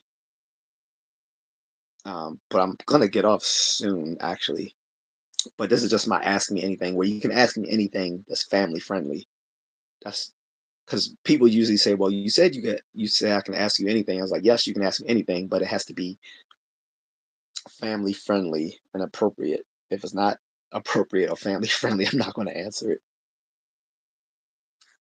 Liam says, "My guy came with a monkey joke and didn't even stutter." Wow, I did. Oh, you talking about the mama joke?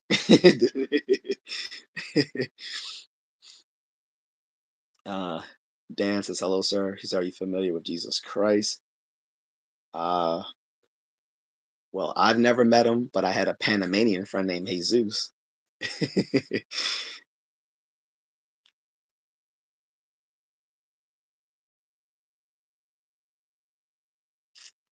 My moderators are at work, guys. I appreciate Catherine, my wife, Mrs. Contrarian, helping me out here. Liam says, "Now, to be honest, the level of white men compared to black men is disproportionate. Therefore, it is a legitimate concern." Well, no. So you're referring to what I said earlier. So I never said it's not a genuine concern that black men faced a lot of extrajudicial killings. But what I was saying is what people like BLM and other so-called social justice warriors won't tell you is that when you look at those stats, white men are more disproportionately killed by police than black men are. That's not saying it's still not a problem, because we can compare relative numbers to absolute numbers, right? So if you look at so if you look at in absolute numbers, of course, there's more white men than black men killed because there's more white men in the population, in the general population of black men, right? Like black people only make up uh, about 13% of the general population, right? So you might say, well, sure, in absolute numbers, more white men are killed, but maybe in relative numbers, more black men are being killed. But no, it doesn't break down that way either. When you look at it in relative numbers, even in relative numbers, there's still more white men killed by police than black men. So, like I said, we can, you can spark, you can disambiguate the numbers, like I said, between the relative values versus absolute values. And still, even if you look at relative values compared to absolute values, it's still more white men disproportionately killed, or white people, I should say, than black people in extrajudicial killings. That doesn't mean it's not a concern. Actually, it's actually if we want to look at if we want to look at it as far as ethnic minorities. So if we take so let's take white people out of the discussion, right? Because we know already by the stats in both absolute numbers and in relative numbers, there's more white people just killed by police than black people, right? But if we want to, so if we just take them out the discussion and we just talk about ethnic minorities, then it's actually indigenous people. It's actually more indigenous people than black people. So that's a concern. I think that goes rather unnoticed because it often happens on like Indian reservations where a lot of this goes unseen and therefore unreported by the news. But if we're going to look at which ethnic minority faces some of the biggest threats from over policing, it's actually indigenous people. This is why statistics is important, so we can actually get excuse me, so we can actually sparse this. Let me get some water.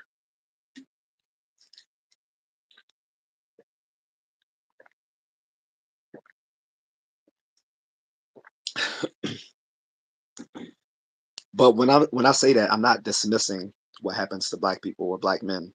Definitely not. I'm just saying I like to make sure I'm factually correct as much as possible, at least by as much as the data as I can ascertain. Okay.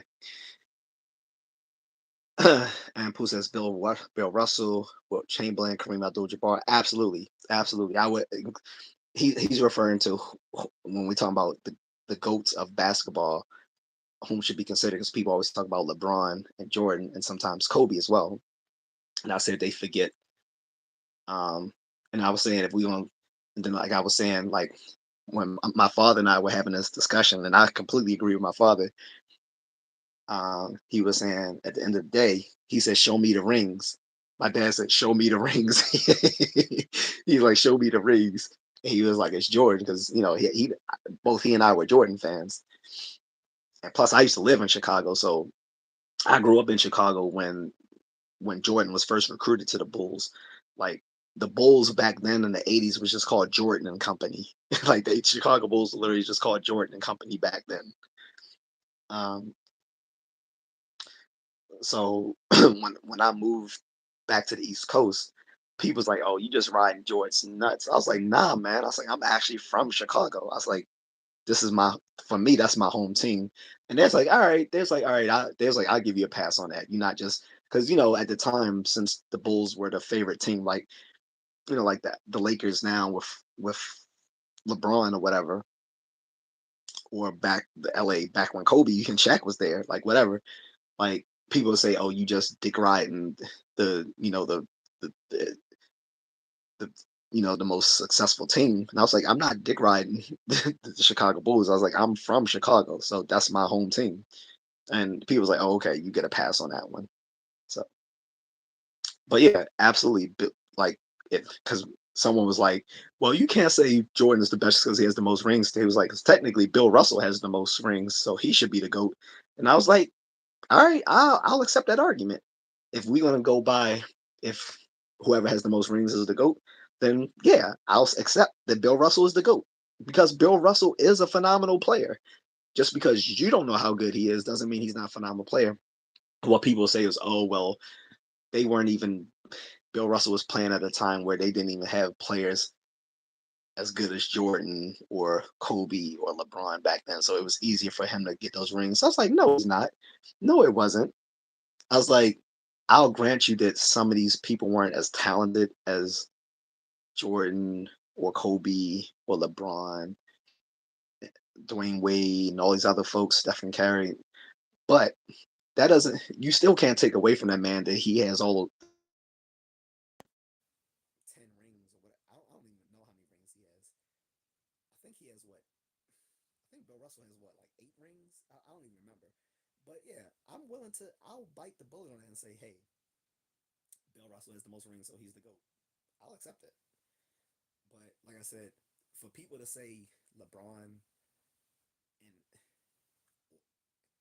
just Jordan and LeBron and forget people like Dr. J and Bill Russell and Wilt Chamberlain, Kareem Abdul-Jabbar, nah. I mean, if we want to go there, we should throw Larry Bird in there too. I know people would be like, "Oh, he's white," but Larry Bird is up there too. Larry Bird is up there too. Like they literally had a Nintendo game back in the day. They had a Michael Jordan versus Larry Bird Nintendo game back in the day. So I'll throw Larry Bird in there too. Liam says truth. Say two things can be. He said two things can be mutually exclusive. True. Respect my gamer says LeBron single handedly ruined the NBA. Damn, that's how you feel. He said he proved loyalty is pointless. He ruined the dunk contest, and it's all about the super teams that he started going to Miami. Well, so I'm not gonna blame the super teams on him.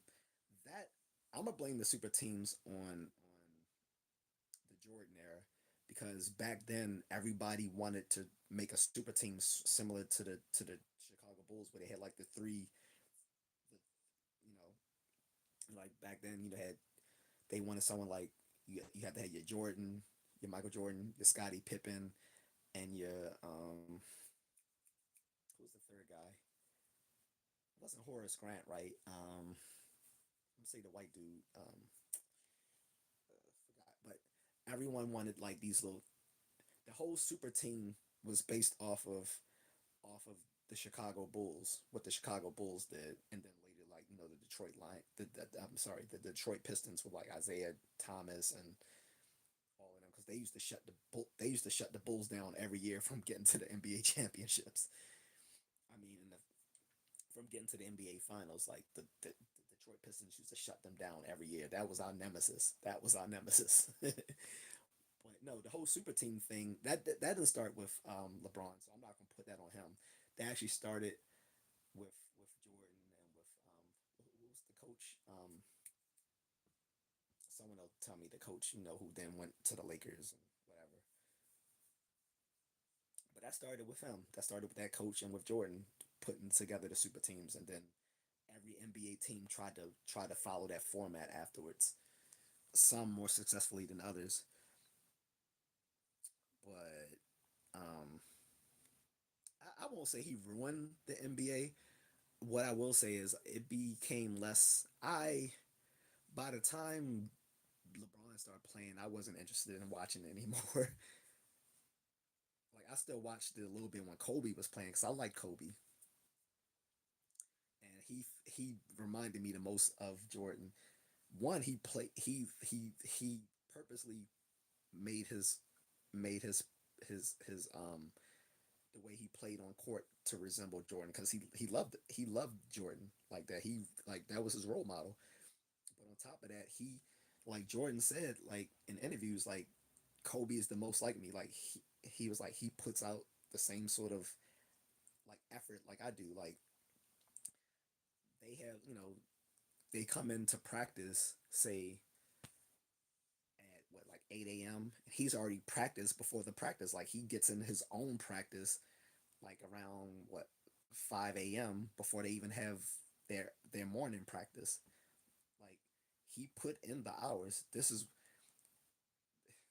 the difference between a good player and a great player was putting in those that was putting in that dedication. Jordan said, the players that had that sort of dedication like him had the same skill level, were on the same skill level as him.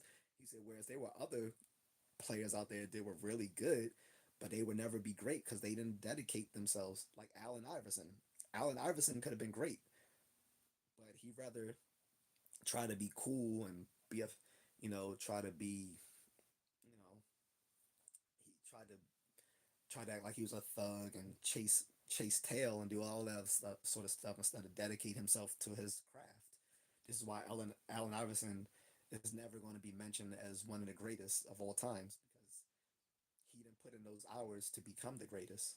And he really could have been up there with the rest of them if he really put himself like if he really worked at it. People would remember his name. I mean, people still remember Allen Iverson. Don't get me wrong. Like everyone knows his insane crossovers and all that sort of stuff. But if he really put in the work, he would have been mentioned up there with people like Kobe and Jordan and LeBron and all these other guys. Anyway, um, I'm just ranting here. Sorry.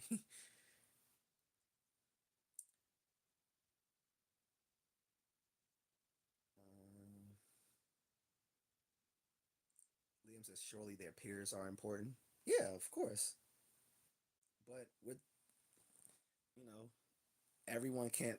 I mean, there's Achilles, and then there's you know, what's his name, Patroclus or whatever. People are gonna remember Achilles. They're not gonna remember Patroclus. So,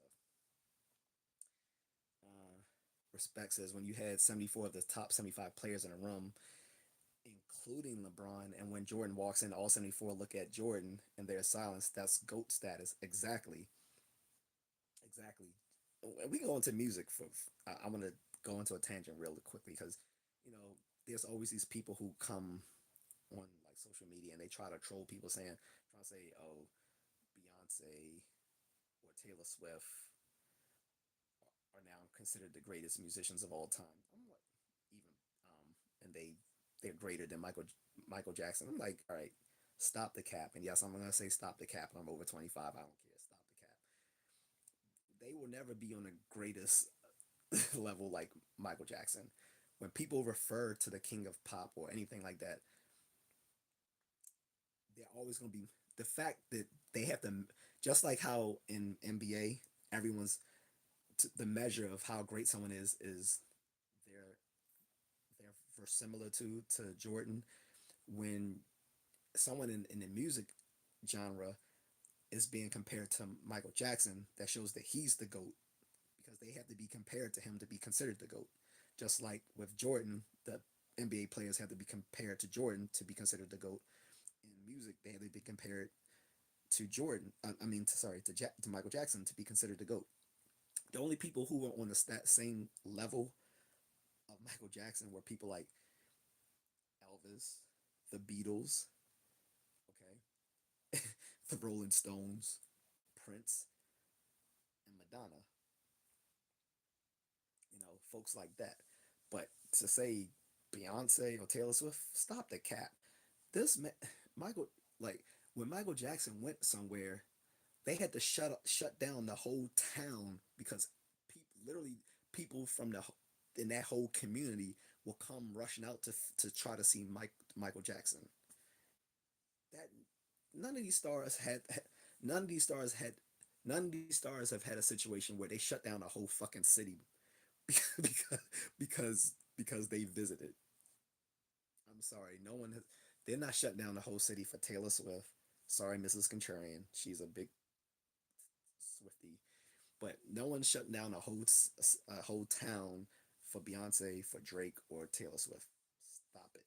Stop the nonsense. This man, like you could be in a you can be in a random, like random, most remote part of the world, play a Michael Jackson song, and everyone is like dancing and shit. And I've seen that firsthand. I'm in Germany. We're at a bar just chilling, and there's already music playing, by the way. A Michael Jackson song comes on, and literally the whole bar just everyone gets up and starts dancing out of nowhere. Like we were all just chilling, just eating, drinking, talking, whatever.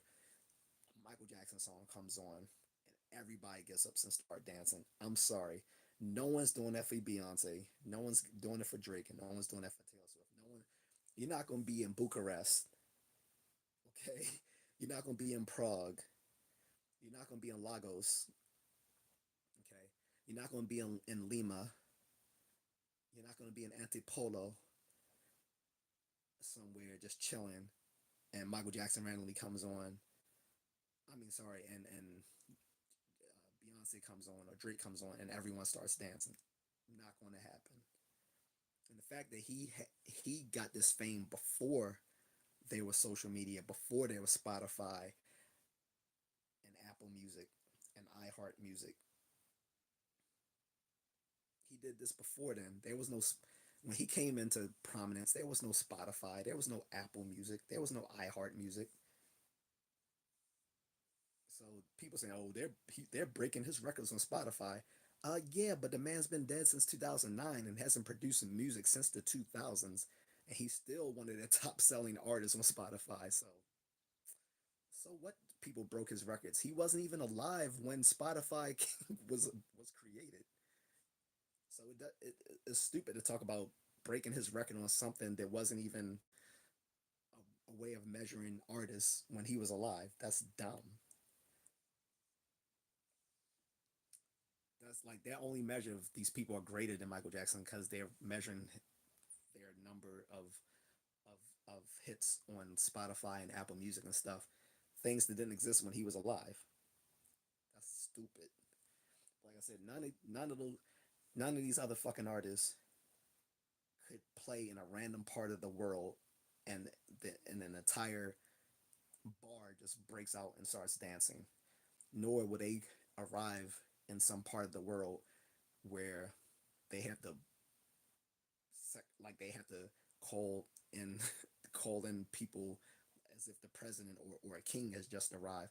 Like you ever seen? Have you ever been anywhere where the president has come? Like I have. Like here where I live now. Uh, when Obama was still president, he came to this mosque, and they had to shut down this whole area with police and federal law enforcement to you know the to ensure the president's safety while he was at this mosque in this neighborhood. That's the same thing they have to do when Michael Jackson arrived anywhere. They don't do that for no fucking Beyonce or Taylor Swift. Like they have their like safety protocols and bodyguards and all that sort of stuff. But no, when Michael Jackson arrived somewhere, it was like a president or royalty arriving somewhere. Like they had to section off the whole community perimeter to keep people away to make sure that the artists are safe.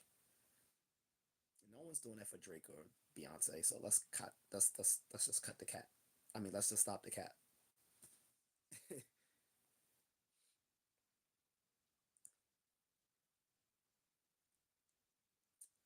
I know I was probably a controversial one. It shouldn't be because it's just facts. But that's gonna be that's only gonna be controversial to people who were born after the '90s. No one born before the '90s would think what I just said is unfactual.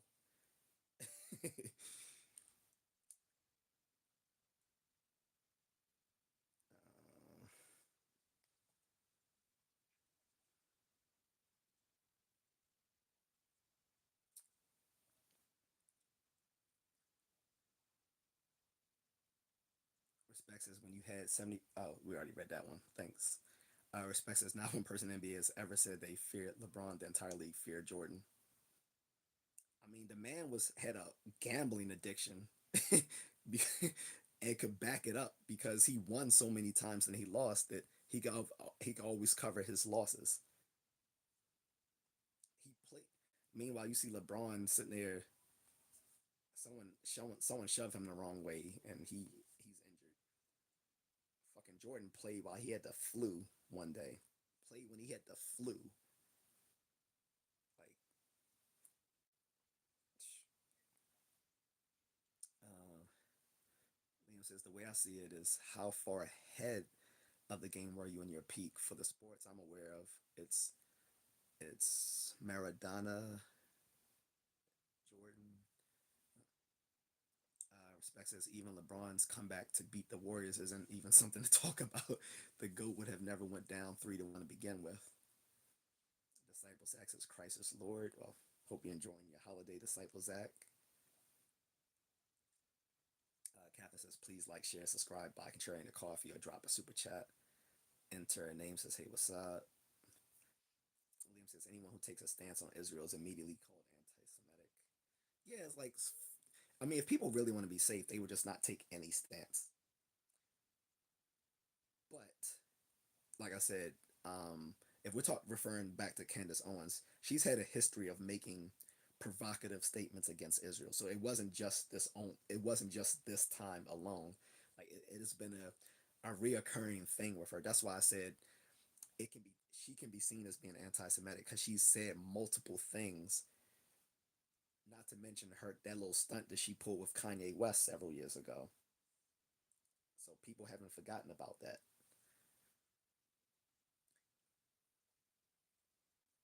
Enter name says I'm seeing races, wars, games, and all kinds of wild comments. Well, welcome to live streams after 12 a.m. I wanted to get off, but only reason I haven't is because I wanted to try to get through the comments first. Darcy says hi. What's up, Darcy? Enter says I'm paid to wait unless mods bless me with a ban and I can bars. Liam says you do you fella. Matthew says, "What's up, my dude? Watching live from Chattanooga, Tennessee, 1 a.m. here. What's up? What's up, Matthew? What's going on, bro?" Liam says, "Ask Jeeves." Guys, I think if I'm not, you can look it up. I think Ask Jeeves is still. I think that search engine is still operational. I think it was several years ago. I actually checked and it was still up. I'm not sure about now, but again, I want to make it known that there's at least a dozen different search engines out there. It's just that Google has suppressed the those other search engines, and they're actually facing a monopoly lawsuit against them because of it. I don't know if they've already squelched that lawsuit, but just a few years ago, they did have a lawsuit for monopolistic practices.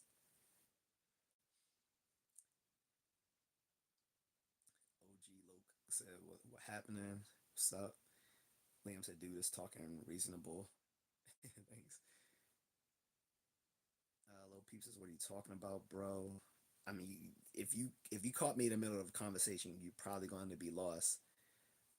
So you're gonna have to tell me what part you chimed in at, so I can let you know what I was talking about. But he says, "What's up?" He said, "Multiple bystander effect is out of my word range." It, oh, so that's where you were at. So the multiple bystander effect, Lil Peep, is a very common is well known in psychological literature. The multiple bystander effect is simply a phenomenon whereby a bunch often something will happen like some sort of tragedy or something that is witnessed by multiple eyewitnesses, and none of them will do anything because of the diffusion of because there's a sort of diffusion of responsibility amongst all the eyewitnesses where they all assume that someone else is going to step up and do something about it. So none of them end up stepping up and doing anything about it, which is why people who are trained in emergency response know that when they step onto a onto a scene, they have to actually tell people to do certain things like, "Hey, You call the police. Hey, you go grab some water. Hey, you help me elevate this person's head. Hey, you tell these people to back up so this person can have room to breathe. Um, Stuff like that. That's what people do who are training like EMS and stuff like that. But also, and it started because in the psychological literature, there was an incident where a woman was stabbed to death in public in view of multiple people and no one did anything about it. And so they studied this phenomenon, why people did nothing, having seen the people go, something happen like this. And now we're seeing this happen in New York City because we saw there was multiple people around when that lady got literally burned to death by this Guatemalan immigrant who had already been previously kicked out the country and illegally came back into the country. He lit this woman on fire while she was asleep and fanned the flames while people watched and no one did anything about it. And I was saying part of that also has to do with something what that are people now are calling the Daniel Penny effect, which is now there are people who are afraid to step up and help others because they're scared that if they help up and they step up and help someone prevent violence, that they'll get prosecuted for it because of what happened to Daniel Penny. And I was saying if you put that and the multiple bystander effect together, you're going to see a lot more incidents where people are just seeing tragedies happen in real in real life situations and not anyone doing anything about it because you already have the multiple bystander effect, which is a common social phenomena, and then you're also going to have this Daniel Penny effect where people are just going to be scared to do anything because they don't want to be held legally liable for it. So, and I already said this. I predicted this was going to happen a long time ago. I said if you punt it, I said if that man gets prosecuted, you're not going to see people ever step up to help women and children again. And even though he got acquitted, just the fact that people saw how much he went through, that he had to fight for his freedom, people are now scared to step up in New York City and help anyone because they don't think it's worth it. So everyone's going to look out for themselves, unfortunately.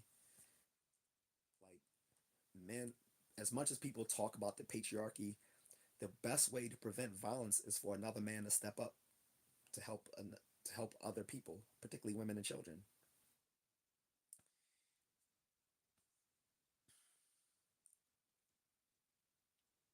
Liam Hunt says play a song called Sigma Boy. I'm not playing anything unless you put a super chat up.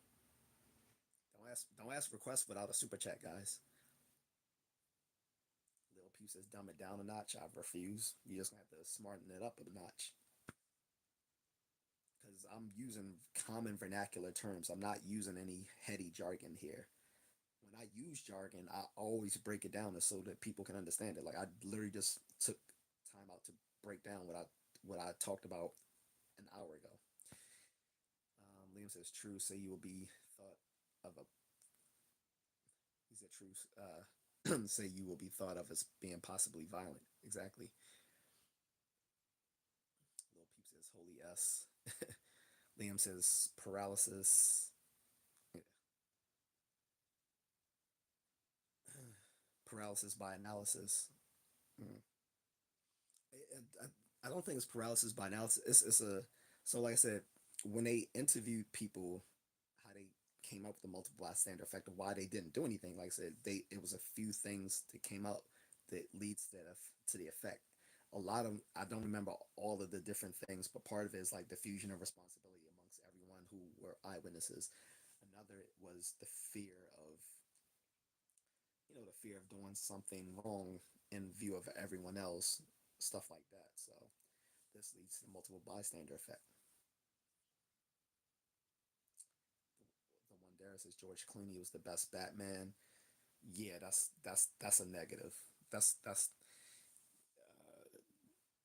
a no go, sir. If you want to say he was one of the best Bruce Waynes, I'll give you that. But Batman, no, because usually when you talk about the best Batman, you have to break it down between the best Bruce Wayne and the best Batman in suit. Not everyone who is the best Batman in the suit is the best Bruce Wayne, and vice versa. Not everyone who's the best Bruce Wayne is the best Batman in the suit. think I think most people would say Christian Bale was like the best Bruce Wayne. As far as the best in suit, a lot of people say Ben Affleck was the best in the suit. As far as being comic book accurate and actually like resembling Batman, like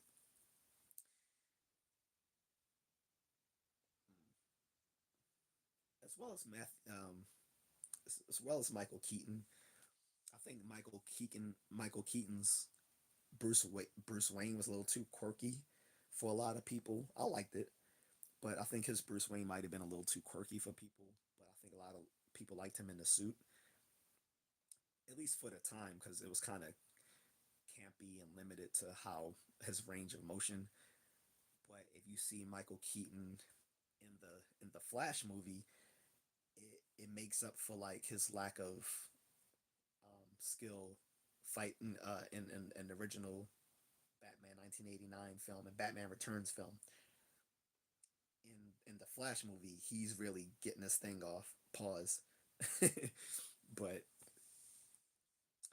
I would say when it comes to best Batman, like again, for me, it's gonna be Batman 1989, hands down. But if I want to break it down, like objectively, I'm gonna say best Bruce Wayne so far. I'm gonna say it's Christian Bale. Best in the suit, I'm gonna say it's Ben Affleck.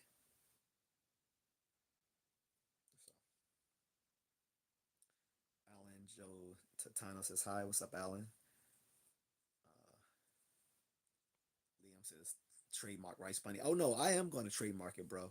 It's it's actually trademarking is actually more complicated than I thought, and it's expensive too. It's an expensive process to actually trademark something.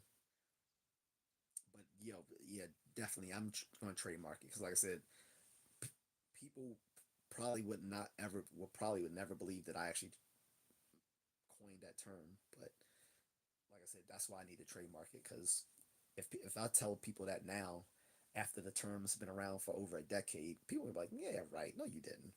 And like I literally did back in 2011. Like I literally had this conversation when I was a library clerk with my coworkers and my boss at the time, and I told them, I had a fetish for Asian women, and they was like, I was like, I need to make up a name for guys who have a fetish for Asian women. I said just like people who have a fetish for white women as snow bunnies. And I was thinking of stuff, and I was like, what about rice bunny? And I remember my boss, she was like, yeah, that could work. She's like, yeah. And I was like, all right, now I should make up one for Latinas. And she was like, She's like, what about something? I think she said taco or something like that. And she was like, wait. She's like, let me stop helping you. She's like, this is so wrong. And she started laughing. I was like, yeah, it's wrong. Because I almost came up with one for Latino women, but I couldn't think of a good one because I was thinking of like taco bunny, cactus bunny, spice bunny, and I never found a good term for it. But I came up with the term rice bunny, and this again was back in 2011.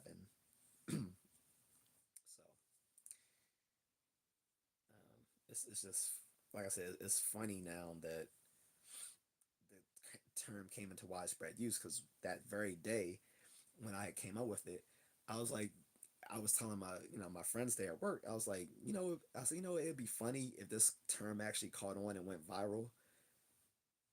I was like, it probably never will though. But I'm saying this like 13 years ago, and it did catch on. So I definitely need to trademark it. Uh, Christian said just got recommended this live. What are you up to? Oh well, whoever recommended you, tell them I said thank you myself. So I generally talk about nerdy topics today because it's the holidays. I'm doing what I do once a week, which is called Ask Me Anything, which is like you can ask me any sort of question as long as it's family friendly and it's appropriate, then I'll answer it. But usually on my other days, I have specific topics, and I tell people if you want to ask me something not about the topic, drop a super chat. But on Ask Me Anything Day, you can ask me any question since there's no specific topic, as long as it's family friendly and it's appropriate. That's all. But he said, "All right, never mind. Good night." Well, thanks for dropping by. Jacob says hello. Sierra says all politicians are bad. It won't matter. AI governance is coming. Are you prepared? That doesn't make sense. First of all politicians aren't bad. Politicians are just people. People.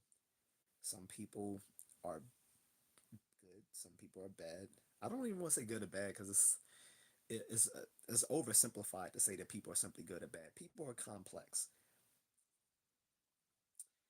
Um, Here's the fact of the matter: certain career paths attract certain people, right? So if you go, if you're someone who wants to go into like the corporate, you want to go the corporate route, and as far as being like a high like a high powered like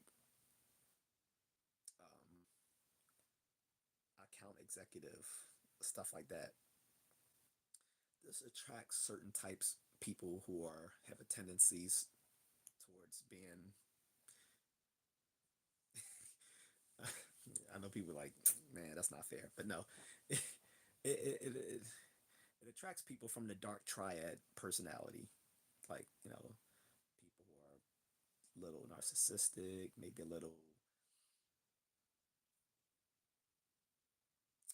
social, little sociopathic.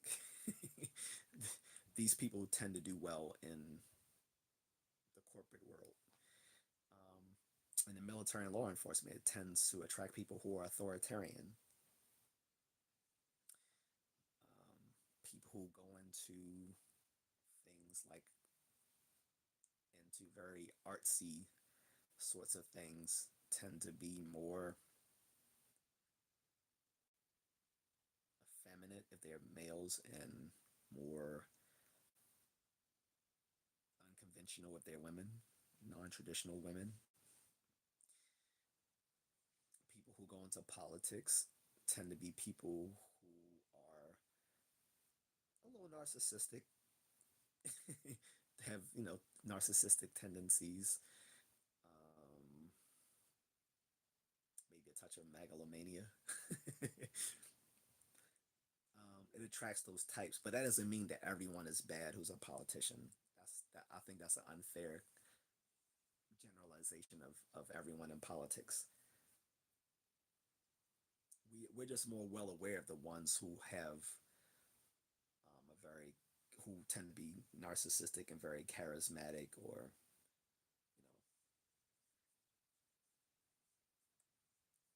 you know have have certain traits that might fall under the dark triad of personality types. But not everyone who goes into politics will be that way.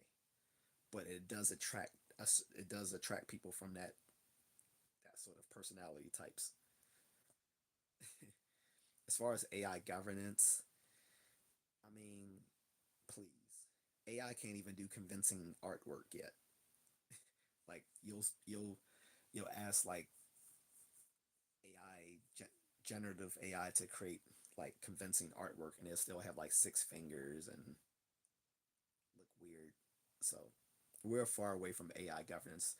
To say we'll have AI governance, I think is sort of people who believe in that so-called AI singularity. I don't believe in the AI singularity. I think we're far ways off. And if I really wanted to go to the wall on that, I would say there's not. I don't think it's ever going to happen. But yeah, Liam says it was the game at the time. He said, "I hear you, but heavyweight boxing means that dude can KO." True. I'm just saying that I think the heart of boxing is at the welterweight division. I think you get the most talented boxers. Excuse me, the most talented boxers around the welterweight division. So that'll be anywhere from like super lightweight, welterweight to middleweight. Like I think that's where you find the best boxers as far as talent and skill. I think when you get to heavyweight, most of the heavyweight boxers are kind of mediocre, but they're just people watch them because you know heavyweight boxers are more dangerous. So it's more exciting to see people who look like they can kill other people easily because they're heavyweights. These are people over 200 pounds. But like when you look at MMA, like in the UFC, they try to copy that sort of thing where mostly the biggest talent is in the heavyweight division. But if you look overseas at One FC, which is my favorite MMA league, One FC, since it's mostly in Asia, most of these people tend to be smaller, and the best fighters are like lightweights and bantamweights, and all the girls are like around atom weight. Atom weight is 105 pounds and below. But these people are super talented and fun to watch. Like who doesn't like watching people like Superlek? He's phenomenal. Bukal is like one of the goats of Muay Thai, along with Sanchai. Like these guys are exciting to watch, and they're like lightweights, bantamweights. Like I don't think any of them have gone up to like middleweight, maybe welterweight, but they're smaller. They're smaller guys. I just don't enjoy heavyweight because they just big slumbering brutes. For the most part, like, they just like big slumbering brutes when they fight. It's not a lot of. I don't see a lot of finesse. Like I don't see a lot of the boxing finesse that really makes boxing look great. It's the to me it's the boxing finesse that separates boxing from other combat sports that makes it uniquely you know boxing. But you don't see that level of finesse in the heavyweight division, unfortunately, especially nowadays. Like if we're talking about like 20, 30 years ago, the heavyweight division of boxing was much, much better than it is today. Um, T-Man says, I'm not a loser. You never said you were.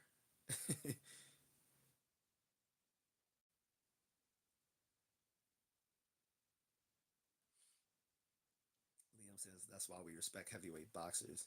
Yeah, I mean, we respect them because they're dangerous, but that doesn't mean they're the most exciting to watch. I'm talking about entertainment value, and I'm talking about skill level. Like, I like seeing boxers who have great footwork, who have great evasive skills, who have who have high fight IQ, who are very swift and agile, and you don't see that sort of finesse and agility in the heavyweight division that you see in like the lower divisions, particularly the welterweight division, which I think the welterweight division is the heart of boxing.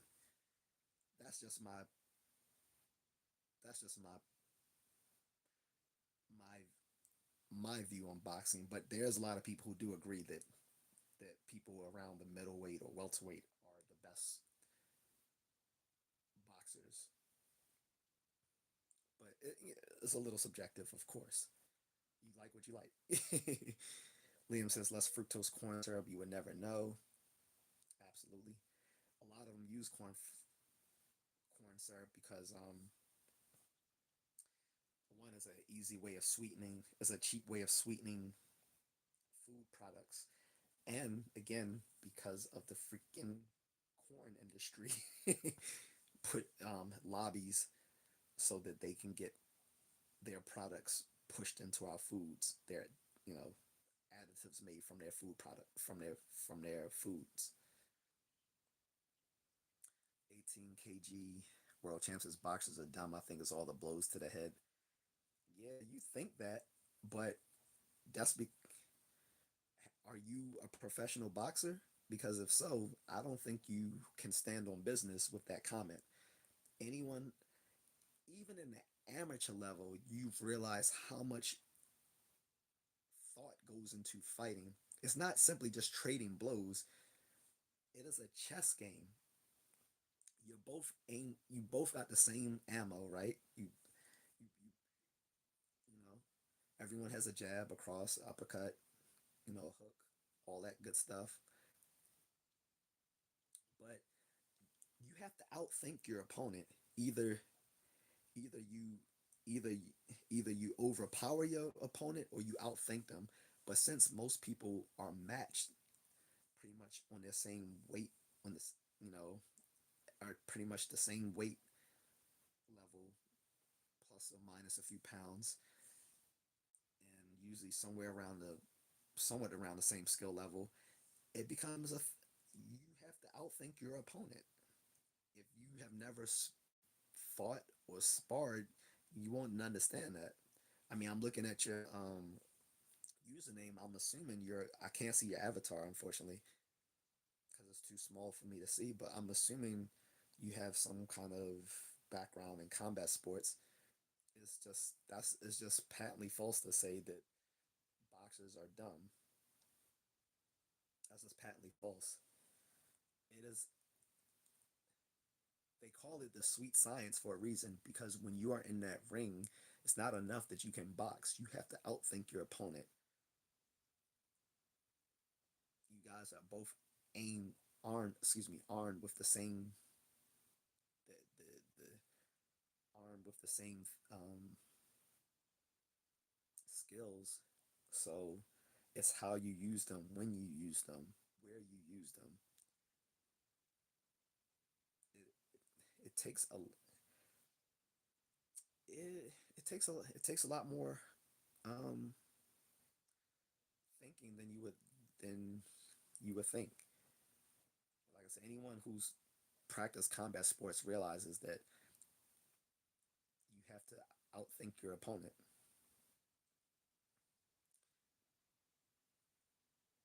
Max Jensen says pass.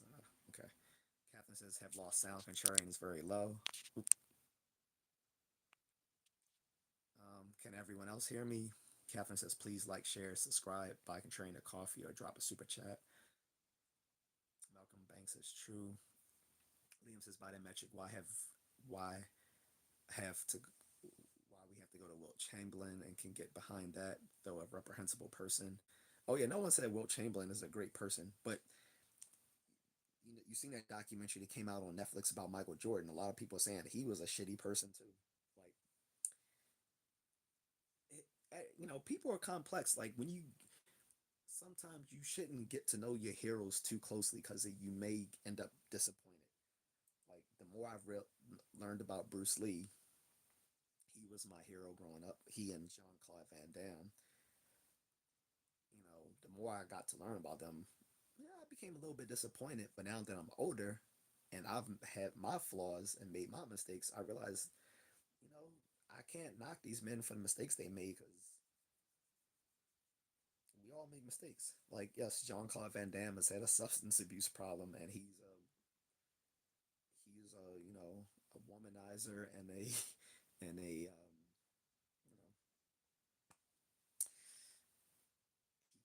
whatever. But and Bruce has had his issues, but uh like I said, I mean, shoot, Wilt Chamberlain had condoms named after. He had his own brand of condoms because of his so-called, I mean, because of his alleged amount of women he slept with. I still call cap on the amount of women he claims he slept with, though. When you crunch the numbers, it still doesn't add up. Like he would have to been constantly just fucking. And on top of that, the fact that because I read his autobiography, because on top of that, he said on t- despite the numbers of women he slept with, he said he didn't just sleep with anyone. They had to be quality women. He said because in the league, he said everyone, they would call you out if you was with someone who was like, ugh. He's like, so they only, smashed fine women. So he's telling me like, these like the what was it, like 20, 30, 40,000 women, something like that. And it was like when you do the numbers and the fact that he's claiming that he only smashed fine women, it doesn't add up. But again, I'm not gonna fault the man because I didn't become a fan. I didn't become a fan of him for his personal life. It was because of what he could do on the court. When it came, same thing with Van Damme. I became a fan of him because of his movies and his talent, not because of his personal life. Same thing with Bruce Lee. So, but when I learn of their personal lives, now that I'm mature, I don't fault them for their flaws. Eliza says hi. What's up, Eliza? Liam says Kobe couldn't palm a ball like Jordan. Pause. Thomas says I put Allen up there. He said I prayed for Allen when he was in high school. Like I said, I don't put Allison.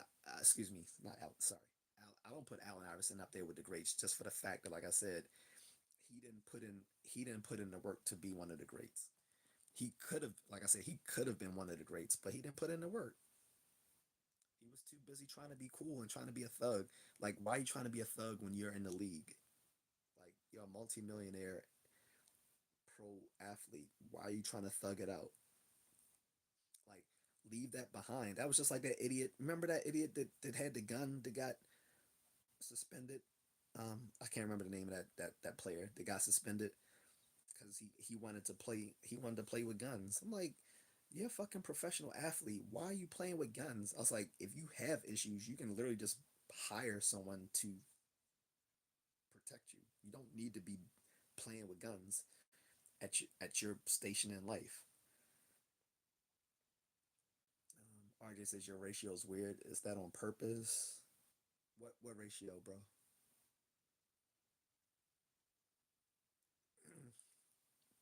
Liam says this is all you do. Michael Jackson had two great albums. No, you forget that man has been performing since the '60s. You forget the Jackson Five. See, you're young. Ain't no way you said Michael Jackson only had two great albums. Dude, he had been performing since the Jackson Fives. The Jackson Fives. Again, trying to compare Taylor Swift and Beyonce to him, they had their own cartoon. They were on commercials before he even went solo. Before he even went solo, he was already world famous. Like I said, the Jackson Five, they had their own cartoon back in the '70s. They had commercials. They were on TV shows. They were performing at like Super Bowls and stuff like that before he even went solo. When he went solo, he was like one of the greatest during the disco era.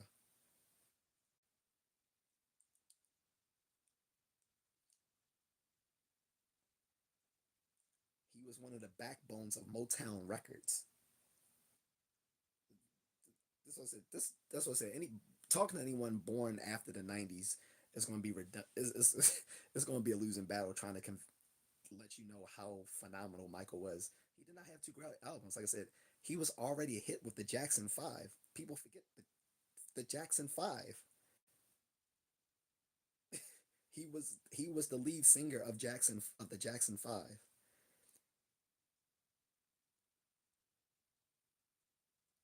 Every every child R&B group has tried to model themselves after the Jackson Five. Whether you're talking about New Edition, um, what any R&B group like teens or kid group have always been modeled after the Jackson Fives. So just off that alone, he was already at the status of someone like Beyonce or Drake or Taylor Swift just from the Jackson Fives alone in the '60s. And then you get to his solo albums. When you get to Thriller, there's nothing that compares to Thriller or Moonwalker. Or He had his own movie at Disney World. He had his own movie at Disney World that was produced by the biggest filmmakers of the time: George Lucas, Steven Spielberg. Um, who's the other guy? Um, shit, Captain EO. For people who remember Captain EO, if you've never seen Captain EO, it's here on YouTube. You can watch it. George Lucas, Steven Spielberg. Um, what's the guy but behind The Godfather? I think he was involved. Jim Henson was involved. All these people went into making Captain EO. He had a movie you could only see at Disney World. People rushed to go see that.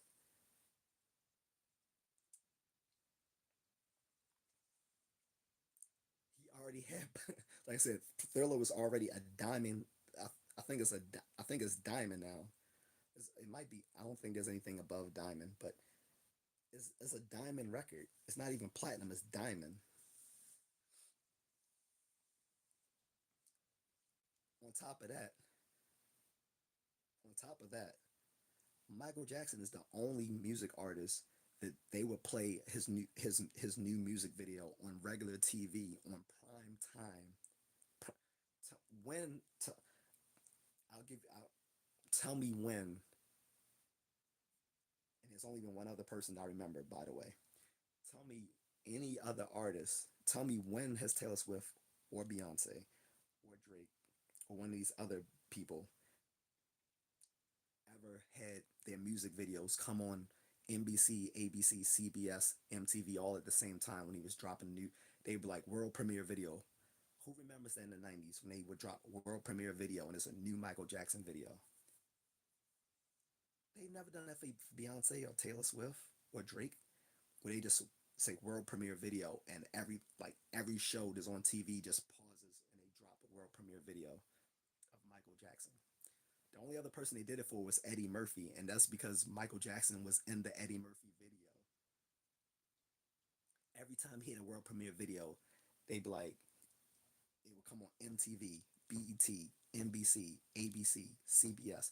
Anyone who, anyone who's uh, 40 and older knows what I'm talking about. When they would just world premiere videos would pop up on regular TV. I'm not talking about just on cable TV on MTV and BET. It would pop up on regular TV. It would be like 8 p.m. Instead of it going to Seinfeld or Friends or whatever was on, it was like Michael Jackson's world premiere video coming up now. They've never done that for another artist like that. World premiere video on regular TV. All of a sudden it'd be like remember the time, and you had a guy come on and show like show a historical revision of Egypt as being black people, and it's like Eddie Murphy and Michael Jordan, and I mean excuse me, like Michael Jackson. You had Magic Johnson on it. Like it would just be a whole bunch of cameos in his videos, and it'd be world premiere videos. They never did that for anyone else. He had a whole movie just of a documentary of him making of a documentary of him going going on tour right before he died in 2009. They dropped a movie that was just a documentary of him going on tour, and this is after he's pretty much been in semi-retirement.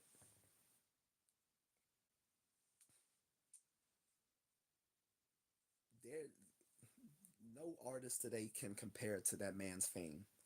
Like I say, unless you're comparing him to Elvis, the Beatles, the Rolling Stones, Prince, or Madonna. Those are the only people who are on his level. Elvis, the Rolling Stones, the Beatles, Madonna, Prince, Taylor Swift, no. Beyonce, no. Drake, no. Jay-Z, no. No. To say he had two great albums is complete cap. That man has that man had multiple great albums, multiple. Just because you're aware of two of them, no. Like I said, he already had albums with the Jackson Five before he even went solo.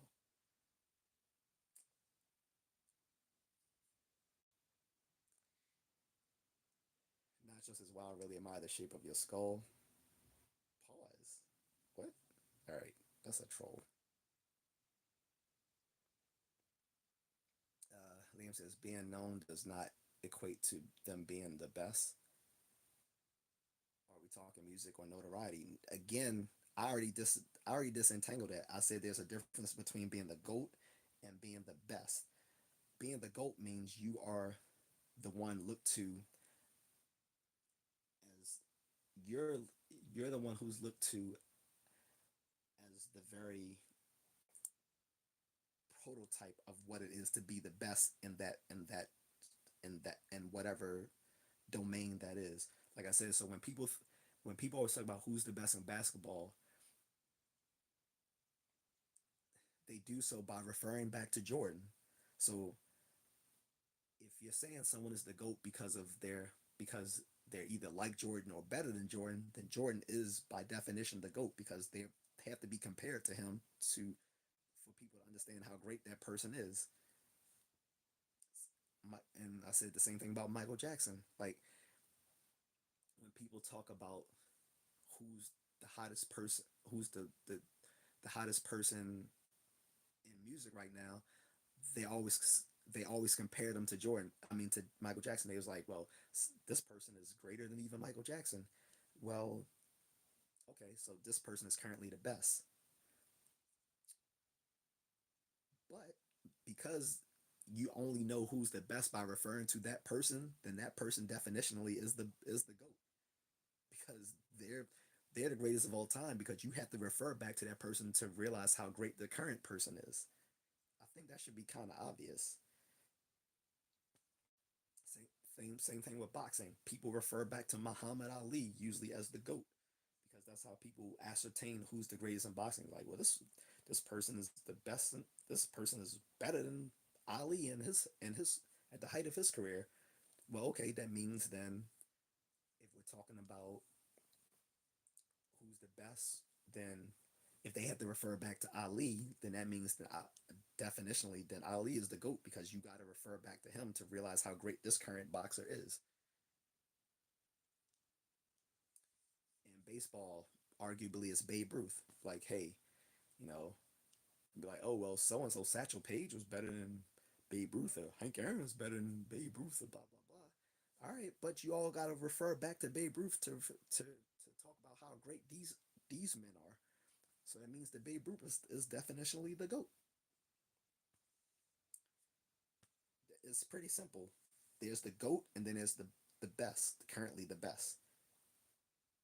The best is always relative, but the GOAT is stands the test of time because that's why it's called the GOAT, the greatest of all time. So there may be people who come by who are better than the person who's the GOAT, but the fact that they have to refer to that person means that that person is the GOAT because they set that they're the ones who set the standard. I don't think that's controversial to say if you have to refer to that person as the standard bearer, then that person is the GOAT. Currently, this person may be better, but the fact that you only know that that person is better is because the other person is the standard bearer. If that person is the standard bearer, then he is the GOAT.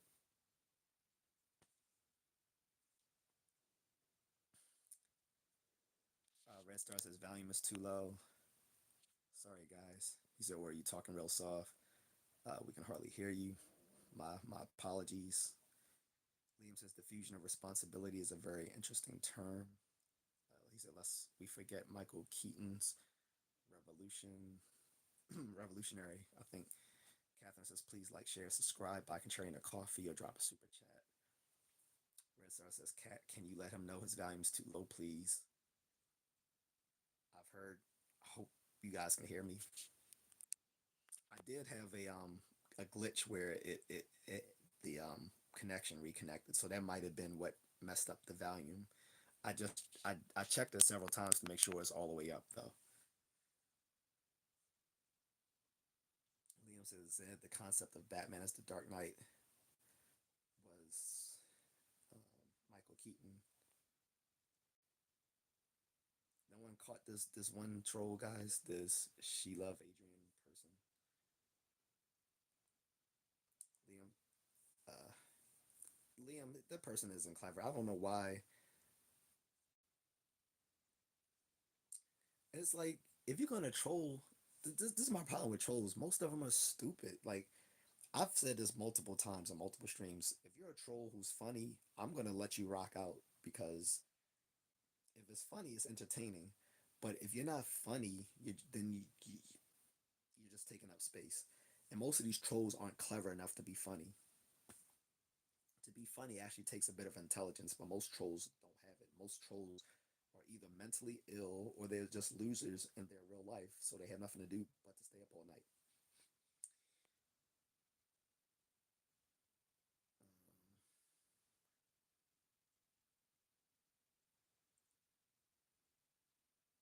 Liam says it's difficult to diagnose yourself. I should know.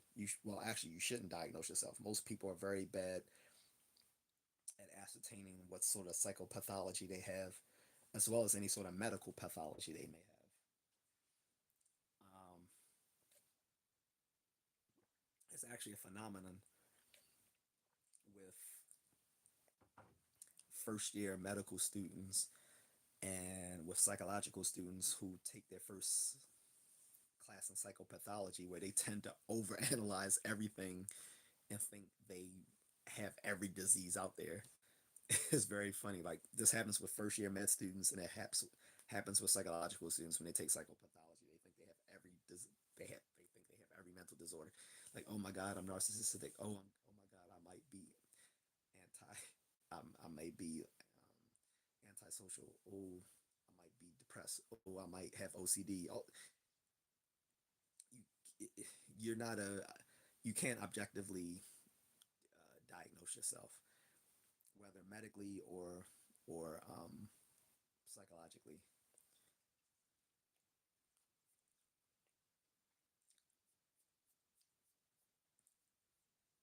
Ryan, excuse me. Random says, do you think Ryan's World should quit playing baby toys?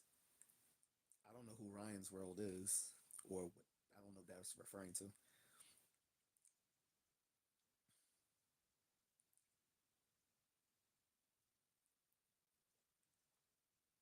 Molly says, hey.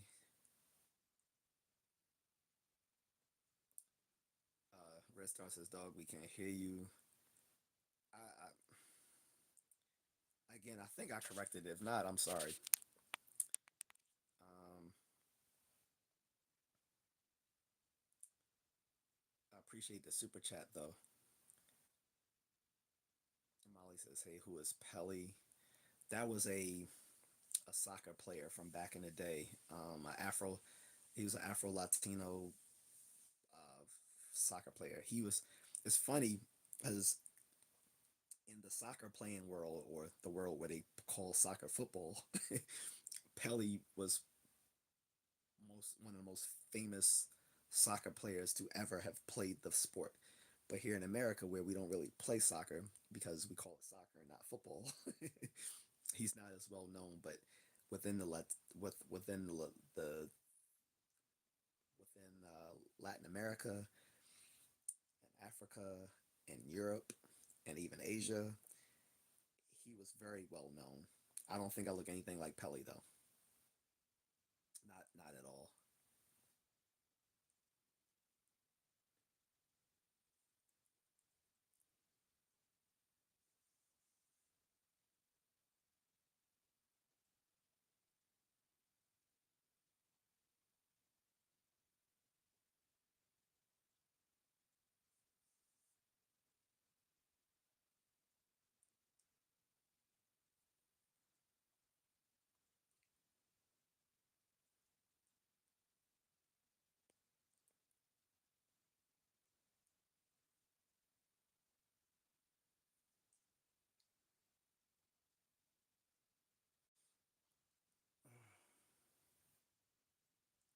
Sorry, I'm trying to catch up on everything.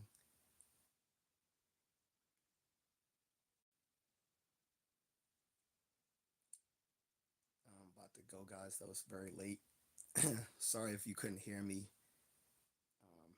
When my Wi Wi-Fi, when my connection kind of spun out of whack, it might have messed up the volume. That sort of happen. Sort of things can happen with a vertical live stream. Dontrell Hammond's a soccer player. A horse is AHVR says you are good. Magadan says hello from Russia.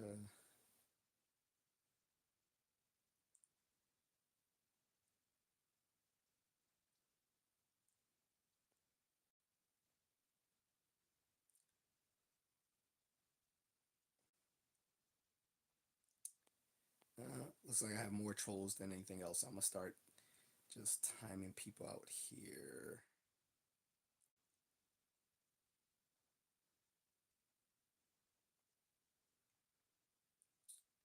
Um,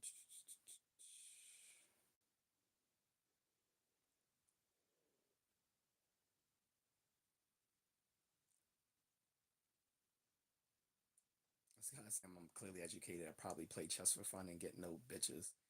Meanwhile, I'll literally have my wife in my live stream moderating for me.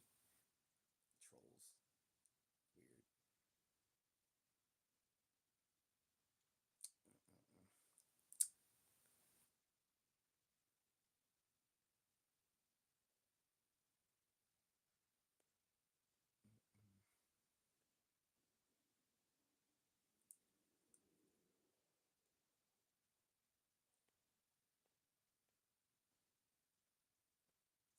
Oh, so I finally got to the end.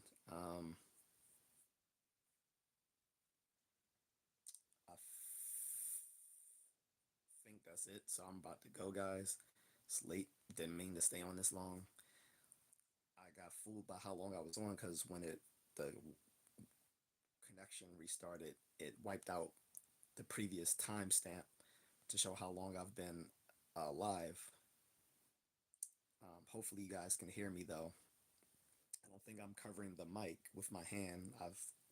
Kind of, I'm kind of really like anal about that. Pause about making sure I don't cover the mic.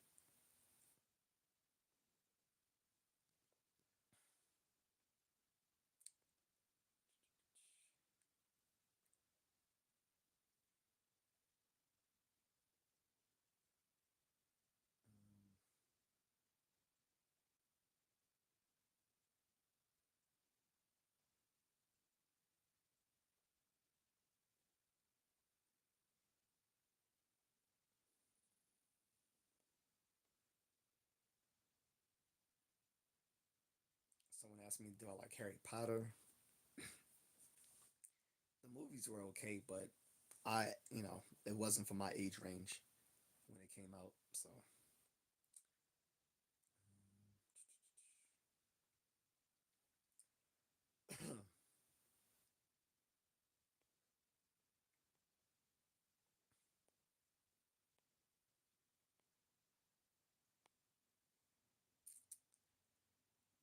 so I'm gonna go. What's up, CC Motion? So I'm about to go, guys. It's late. Isaiah says Jesus loves you, brother. Oh, I appreciate it. As far as the volume, I can't do anything about that. That could be just a happenstance of doing a vertical live stream. Vertical live stream is informal. It's not set up to have all the capabilities of being on a full PC live stream. It's just you on your phone.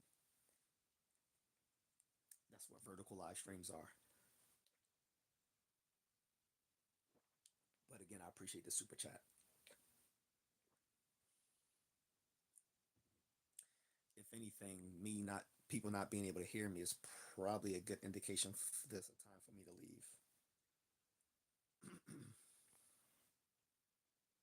Liam says, "Take care, fella. Have a good day. Thank you." It's 2:47 here, so I've definitely been on way too long. It's only showing an hour and eight, but I have to add probably another hour and a half on that. Little peep, pause, dude. He said, "Cause I'm coming at you like a dark horse." Pause. Um, anyways, I'll answer one. If anyone has any last remaining questions, I'll answer that before I go. If not, you can leave it in the comment section and I'll answer it then.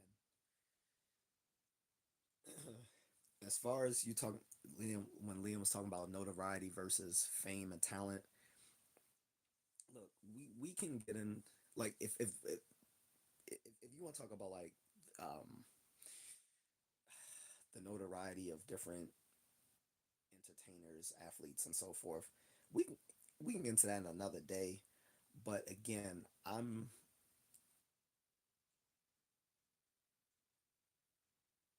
can't cast aspersions on these entertainers because of their flaws. Because for one, I don't look up to entertainers as my role models. Except when I was a kid, and for those people, it was like Jordan and Bruce Lee and Van Damme. But people who were problematic, I've even when I was a kid, I knew they were problematic. So I didn't think Biggie was a good role model. I liked Biggie, but I knew he wasn't a good role model. Tupac, I knew he was, Wu Tang Clan, like they were telling people to smoke coke and weed mixed together. I'm like, I love their music, but I didn't think, these weren't my heroes. So, Michael Jordan, he's first of all, I mean, sorry, I keep saying Michael Jordan, I mean Michael Jackson. First of all, Michael Jackson, he's never been convicted of anything. He's been charged with things, but he's beat every case. Now, some could say, well, he paid people off or blah, blah, blah, blah, blah. But then also, you got to realize the fame attracts people who will accuse you of things. Look at today with the Me Too movement. Look at what Jay-Z's going through. The woman has already come out and recanted her story and said that, when she accused him of those things, that, oh, she had got hit in the head, so she had a head injury and wasn't thinking correctly. And now she can't recall the exact events of the thing she accused him of because she doesn't want the court to bring reveal her identity. But J.A.C has every right to say that he wants to face his accuser because it's actually a constitutional amendment that you have the right to face your accuser in a criminal prosecution. So he had every right to present that because anyone can just say that stuff, and it's like people remember if you watch my old videos, I was pretty pretty stern against Diddy, saying this dude has been foul for a long time. Even still, I don't believe these people now coming out the woodwork saying, "Oh, he's assaulted hundreds of us." I'm like, come on now. They literally had a lawyer start a hotline where people could call in and they could make claims against him, and they would, try to verify whether they had substantial claims or not. Like at this point, it just becomes a circus. So don't get me wrong, I don't feel sorry for any celebrity, but I'm not going to call Michael Jackson certain words based on these accusations when most of them have been recanted. And some of these accusers, their parents were a little off. Like, if anything, there should have been more accounts of him doing something bad for the access he had to these people. Not to mention when he had these like so-called sleepovers with these children and stuff like that. Um, Often the parents were there. He wasn't alone with these children. Like the parents were there with them. But I'm not going to relitigate that because again, he's dead, and I find it just as tactless to talk about the man and his death as people tried to do with Kobe Bryant. The way what is Oprah Lover's little lesbian lover? What's that bitch name? Whatever. The chick on the news, like she she tried to fry that man and his death, and people weren't having it. I know Snoop Dogg tore her ass a new hole when she tried to about that man and his death. Right when he passed, like when he died, he and his daughter in that helicopter crash, and she tried to bring up the past and say, well, he did such and such. That was crazy. That was crazy.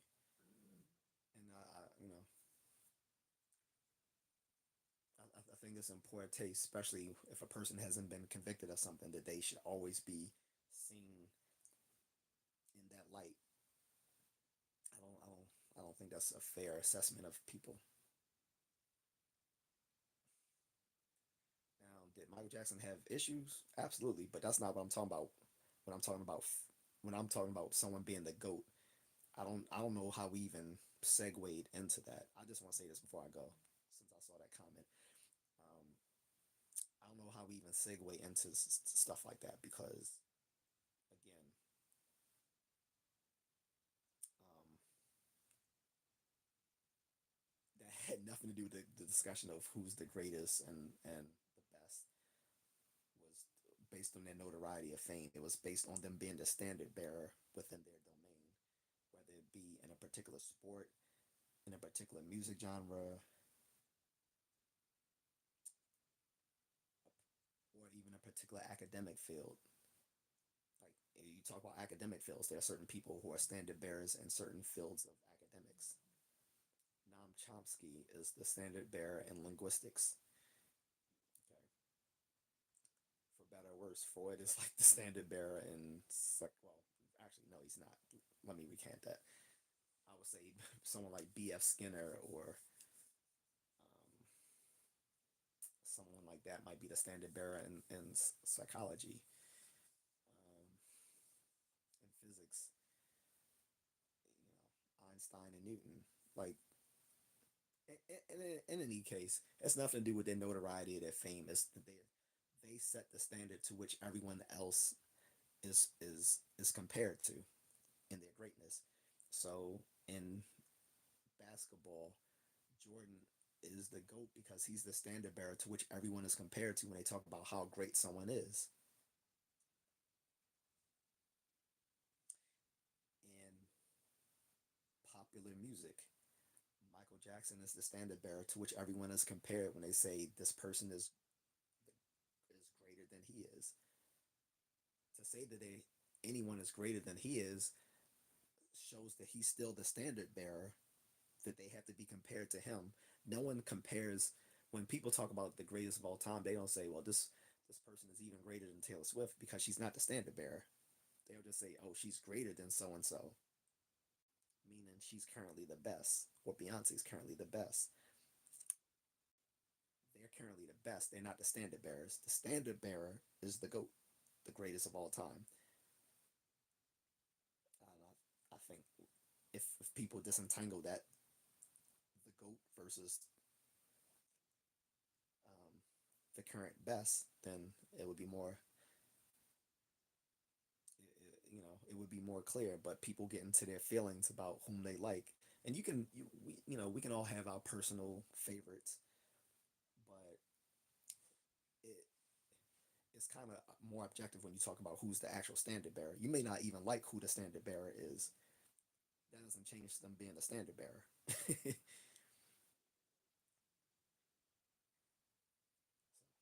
That's all I'll say about that. But anyway, I'm gone, guys. Enjoy the rest of your holidays. Again, for the 10 black people who are celebrating Kwanzaa, have fun with it. Habari Johnny, or Ghani, whatever. Habari Ghani, whatever. So, yeah.